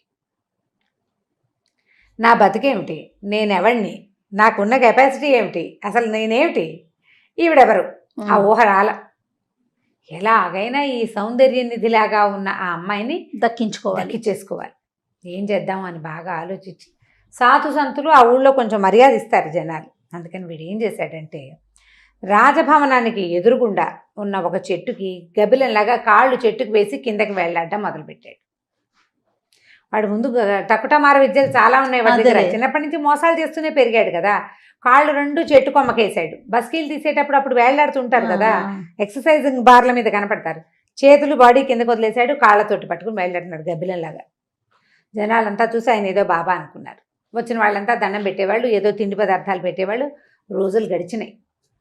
రోజంతా ఇలాగే ఉండేవాడు. రాజుగారికి కూడా ఆయన చెవిని పడింది. ఎవరో మహానుభావుడు అనుకున్నాడు ఆయన.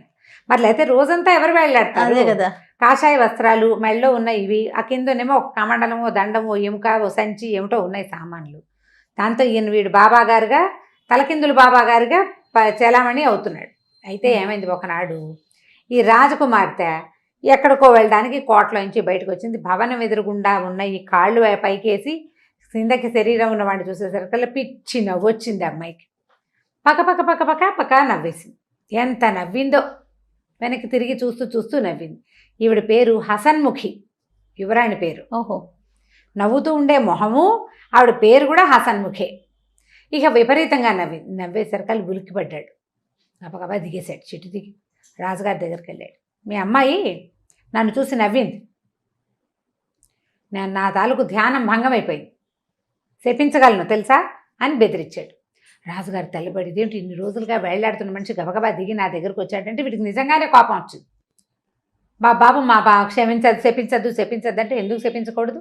20 ఏళ్ల పాటు ఈ ఊళ్ళో నీళ్లు రాకూడదు, వర్షం రాకూడదు అని చెప్పించగలను తెలుసా నేను నా తపశక్తితో అన్నాడు. రాజు ఇంకా భయపడ్డాడు. మా అమ్మాయిని క్షమించండి, ఒక్కసారికి మన్నించండి, మా పిల్లని నేను కట్టడి చేసుకుంటాను, దయచేసి శాపాలు గుయిపాలు పెట్టద్దు ప్లీజ్ ప్లీజ్ అని బాగా బతిమలాడాడు. సరే అని విశ్వేస వెళ్ళిపోయాడు. మళ్ళీ పోయి యథాప్రకారం చెట్టుకేసి వెళ్ళాడుతున్నాడు. రాజుగారు కూతురు చెప్పాడు, అమ్మాయి అట్లా నవ్వకూడదు, ఆయన ఎవరో స్వాములారు. అమ్మాయి అంది, స్వాములారు అయితే కూర్చుని తపస్సు చేయాలి కానీ చెట్టుకు వెళ్ళాడుతున్నాడు ఎందుకు నానంటే, ఒక్కొక్కది ఒక్కో తపస్సు ఉంటుందమ్మా, అలా నవ్వకూడదు తప్పన్నాడు. సరే 4 రోజులు గడిచాయి. ఆ ఊళ్ళో ఏవో చిన్న పొన్న ఉత్సవాలు జరుగుతున్నాయి. వీడు మాత్రం ఈ దొంగస్వామి ఉత్సవాల దగ్గరికి వెళ్తాడు, ఇక్కడే వెళ్ళాడుతున్నాడు. వాడికి కావాల్సింది రాజకుమార్తె. ఉత్సవాల కోసం బయలుదేరింది అమ్మడు. మళ్ళీ ఆ తలకిందులుగా ఉన్నవాడిని చూసేసరికి పకాల్మని నవ్వొచ్చింది. మళ్ళీ నవ్వింది, పక్కపక్క నవ్వేసరికల్లా దిగేశాడు. దిగేసి ఏంటమ్మాయిని అడుగుతావు అని అమ్మాయిని కసిరేశాడు. మళ్ళీ రాజు దగ్గరికి వెళ్ళాడు. రాజుతో చెప్పాడు, నీ కూతురు నన్ను చాలా ఇబ్బంది పెడుతోంది, ఇది 2వసారి అని గట్టిగా చెప్పాడు. శపించేస్తానన్నాడు. ఈసారి అమ్మాయిని కూడా శపిస్తానన్నాడు. అనేసరికి మళ్ళీ బతిమలాడు రాజుగారు. వద్దండి ప్లీజ్ అండి, మీకు ఏవి కావాలంటే అవి చేయిస్తాను, మీరు తల కిందగా వెళ్ళేటప్పుడు వింజామర్లో అవి తెప్పించి వీయించడానికి కూడా మనుషుల్ని పంపిస్తానన్నాడు. మరి బతిమలాడాలి ఏదో రకంగా. సరే వెళ్ళిపోయాడు.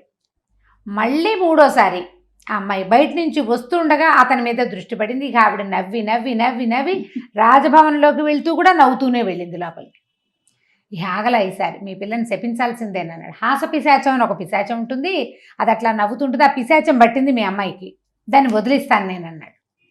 అనేసరికి ఇప్పుడు ఏం చేస్తాడు? లేకపోతే పిశాచాన్ని వదిలించాలా, 20 ఏళ్ళు పెట్టి తపస్సు 20 ఏళ్ల పాటు మీ ఊళ్ళో నీళ్లు వాన పడకుండా శపించమన్నావా అనేసరికి, ఎలాగో నేను శపిస్తే ఎలాగో ఉంది, శాపం రెడీగా ఉంది, ఇదే అదే అనేసరికి ఈయనన్నాడు, సరే మా అమ్మాయి హాసపిశాచమే వదిలించండి అన్నాడు. ఈ హసన్ముఖికి హాసపిశాచం వదిలించడానికి ఏర్పాట్లయ్యాక ఈయన ఏమన్నాడు, మేమిద్దరమే ఉండాలి ఏకాంతంగా, భవనంలో ఎవరు ఉండకూడదంటే రాజుగారికి హడలు పుట్టింది. ఓ నాయనో ఏమిటో ఏదేదో కంపునికే వ్యవహారంలాగా ఉందని ఆయన కొంచెం భయపడ్డాడు. కానీ ఏం భయపడద్దు, 4 అడుగులు దూరం నుంచే నేను దయ్యాన్ని వదలగొడతాను, రాజకుమార్తె దగ్గరికి వెళ్ళను, 4 అడుగులు దూరంగా ఉంటానన్నాడు. సరే రాజుగారు అందుకు ఒప్పుకున్నాడు. యువరాణిని హసన్ముఖిని ఒక భవనంలో ప్రవేశపెట్టారు. మన సన్యాసి గారిని కూడా అందులోకి తీసుకుపోయాక అందరూ వెళ్ళిపోయారు. ఈ అమ్మాయి ఏం చేసింది, ఏమిటో వీడి దొంగెత్తుగా ఉంది, ఆయన కోపం వస్తే మా నాన్న దగ్గరకు వచ్చి బెదిరించడం ఎందుకు, వెంటనే ఇమీడియట్గా శాపం ఇచ్చేవాడైతే. వీడి సంగతి ఏదో అనుమానంగా ఉందని ఏం చేసింది, కొంతమంది చెలికత్తెల్ని, మీరు వెళ్ళిపోవద్దు, వెనకాల దాక్కోండి, చప్పట్లు కొట్టంగానే వచ్చేయండి, నీ కేక పెట్టేసరికి వచ్చేసేయండి అని తండ్రికి తెలియకుండా కొంతమందిని పెట్టుకుంది. ఈ కొంతమంది కూడా చెలికత్తెలు అంటే ఏదో దీనిలాగా నాజూకు అమ్మాయిలు ఉండరు, అంతఃపుర రక్షణ వాళ్ళు, జమాజెట్టీలు ఉంటాయి మంచివి, వాళ్ళని వెనకాల పెట్టుకుంది అనమాట. సరే ఏమైంది, సభలో ఆ భవనంలో యువరాణి సన్యాసి ఇద్దరు నుంచున్నారు. కాసేపు ఏదో గొడిగాడు, ఓం బోం అన్నాడు, అదన్నాడు ఇదన్నాడు, ఇవి చూస్తుంది, ఏమిటి చేస్తాడో చూద్దామని. అమ్మాయి కొంచెం దగ్గరికి రా, చెవిలో చెప్తానన్నాడు. అనేసరికల్లా ఎందుకు కాదు, నేను రానంటే నువ్వు రాకపోతే నేనే వస్తానన్నాడు అని చెప్పి దగ్గరకు వచ్చాడు. చూస్తుంది ఏం చేస్తాడా అని. ఇంకా కొంచెం దగ్గరకు వచ్చాక సడన్గా 2 చేతులు పుచ్చుకుని ఇట్లా దగ్గరికి లాక్కుపోయాడు. వెంటనే ఇప్పుడు ఎవరక్కడ అని కేకలు పెట్టింది. పెట్టంగానే మొత్తం వెనకాల దాక్కున్నారుగా 10 మంది వచ్చేసారు. అందులో ఒకళ్ళిద్దరే కొంచెం నాజుకు అమ్మాయిలు, ఈవిడ లాంటి వాళ్ళు, ఈవిడ చెలికత్తెలు, మిగిలిన వాళ్ళంతా కాపల వాళ్ళు వచ్చి చావచిత కొట్టేశారు. వస్తువులు లేవు వాళ్ళ దగ్గర, ఏమి ఆయుధాలు లేవు, చేతులతోటి టపా టపా టపా కొట్టేసేసారు, చెంపలు వాయించేశారు, వీపు పగల కొట్టేశారు, శబ్దం రాకుండా. మనం పోలీస్ దెబ్బలు అదే అదే కొట్టారు. కొట్టిన తర్వాత యువరాణి బెదిరి, నువ్వు నన్ను శపిస్తావా? శపించేవాడివి అయితే ఎప్పుడో శపించేవాడివి, నోరు మూసుకుని వెళ్ళు. మళ్ళీ వెనక్కి తిరిగి చూసిన సభాభవనం చుట్టుపక్కల, రాజభవనం చుట్టుపక్కల కనపడిన తాట ఒలిపించేస్తాను. ఈ ఒక్కసారికి మా నాన్నగారి మీద మర్యాదతోటి ఆయన నిన్ను లోపల ప్రవేశపెట్టాడు కాబట్టి వదిలిపెడుతున్నా. నోరెత్తకుండా వెళ్ళిపోవాలి ఇక్కడి నుంచి అని చెప్పింది. చిలకత్తనంతా ఎవరి దారిని వాళ్ళు తప్పుకున్నారు. యువరాణి ఒక్కతే నుంచుంది, కామ్గా నిలబడింది. ఈ బయటికి వెళ్తున్నవాడు హి అని నడుచుకుంటూ నవ్వుకుంటూ వెళ్ళాడు. ఈ బయట ఉన్న భటులు వాళ్ళు ఆశ్చర్యపోయారు, ఏమిటి నవ్వుతున్నాడు సడన్గా అని. ఇక ఎంత నవ్వో, హాహాహా హిహిహి అంటాడు, హుహు అంటాడు. నవ్వుకుంటూ వెళ్తుంటే మధ్యలో రాజుగారు కనపడ్డారు. అయ్యా పని బాగైంది, మీ అమ్మాయి మీద ఉన్న హాస పిశాచాన్ని నా మీదకి ఆవహించుకున్నాను, ఈ పిశాచాన్ని అడవిలో తీసుకెళ్ళి వదిలిపెడతాను, తర్వాత ఇప్పుడు మీకు కనిపిస్తాను, శుభం భూయాత్తని వెళ్ళిపోయాడు. బయటికి వెళ్ళిపోయాక ఇప్పుడు ఇతను అడిగాడు ధీనిధి చంద్రకళని, దెబ్బలు తిన్నవాడు నవ్వుకుంటూ ఎందుకు వెళ్ళాడు? ఎందుకు నవ్వుతున్నాడు? పరువు పోతుందని మన ఉద్దేశం. అడిగాడు. ఆవిడేం చెప్తుందో చూద్దాం. ఇహిహి అని ఎందుకు వెళ్తున్నాడు చెప్పమనేసరికి ఆవిడ మొహం అని చిట్లు ఇచ్చింది.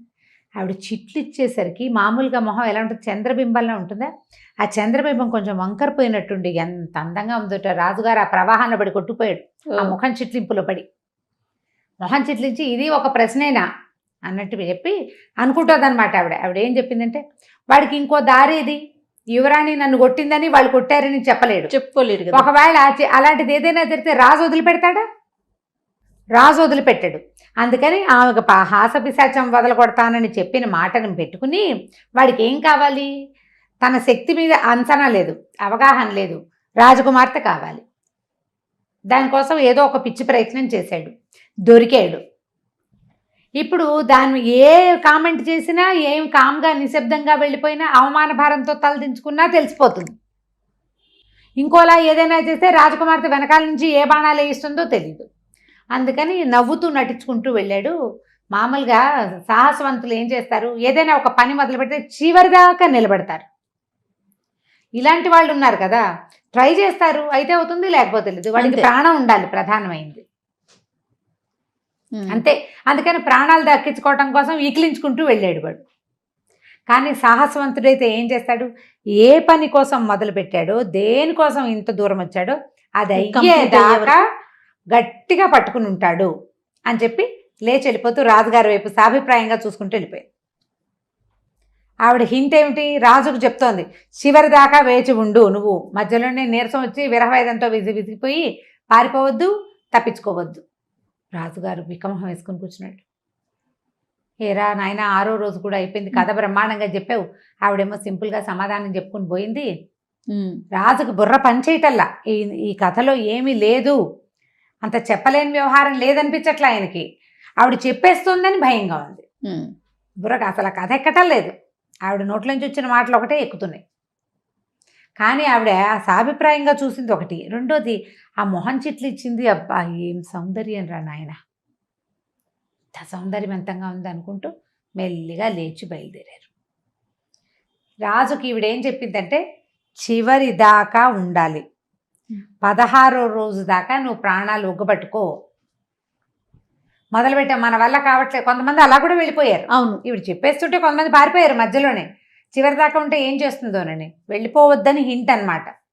నువ్వు వెళ్ళకు, రోజు రా వీడితో పాటు, నన్ను వచ్చి నాకు కనపడమని చెప్తోంది. సరే, ఆ హింట్ అర్థమైంది ఆయనకి, సాభిప్రాయంగా తనకి చెప్పిందని అర్థమయ్యి ఆ అభిప్రాయాన్ని పట్టుకుని మెల్లిగా బసకి చేరుకున్నాడు. భోజనం చేశాడు, ఏదో తిన్నాననిపించి ఆ చిత్రపటాన్ని దగ్గర పెట్టుకుని దాంతో కబుర్లు చెప్పుకుంటూ పడుకోకుండా అట్లా ఆవిడకేసి చూస్తూ ఉంటాడట. మళ్ళీ రేపొద్దున లేచి వ్యాఖ్యాలకు వెళ్తారు, సాయంత్రం కథ చెప్పడానికి వెళ్తారు. 7వ రాత్రి కథ ఏం చెప్తారో మనం మళ్ళీ విందాం. తప్పకుండా. నమస్తే రమ్య గారు. నమస్తే జయ.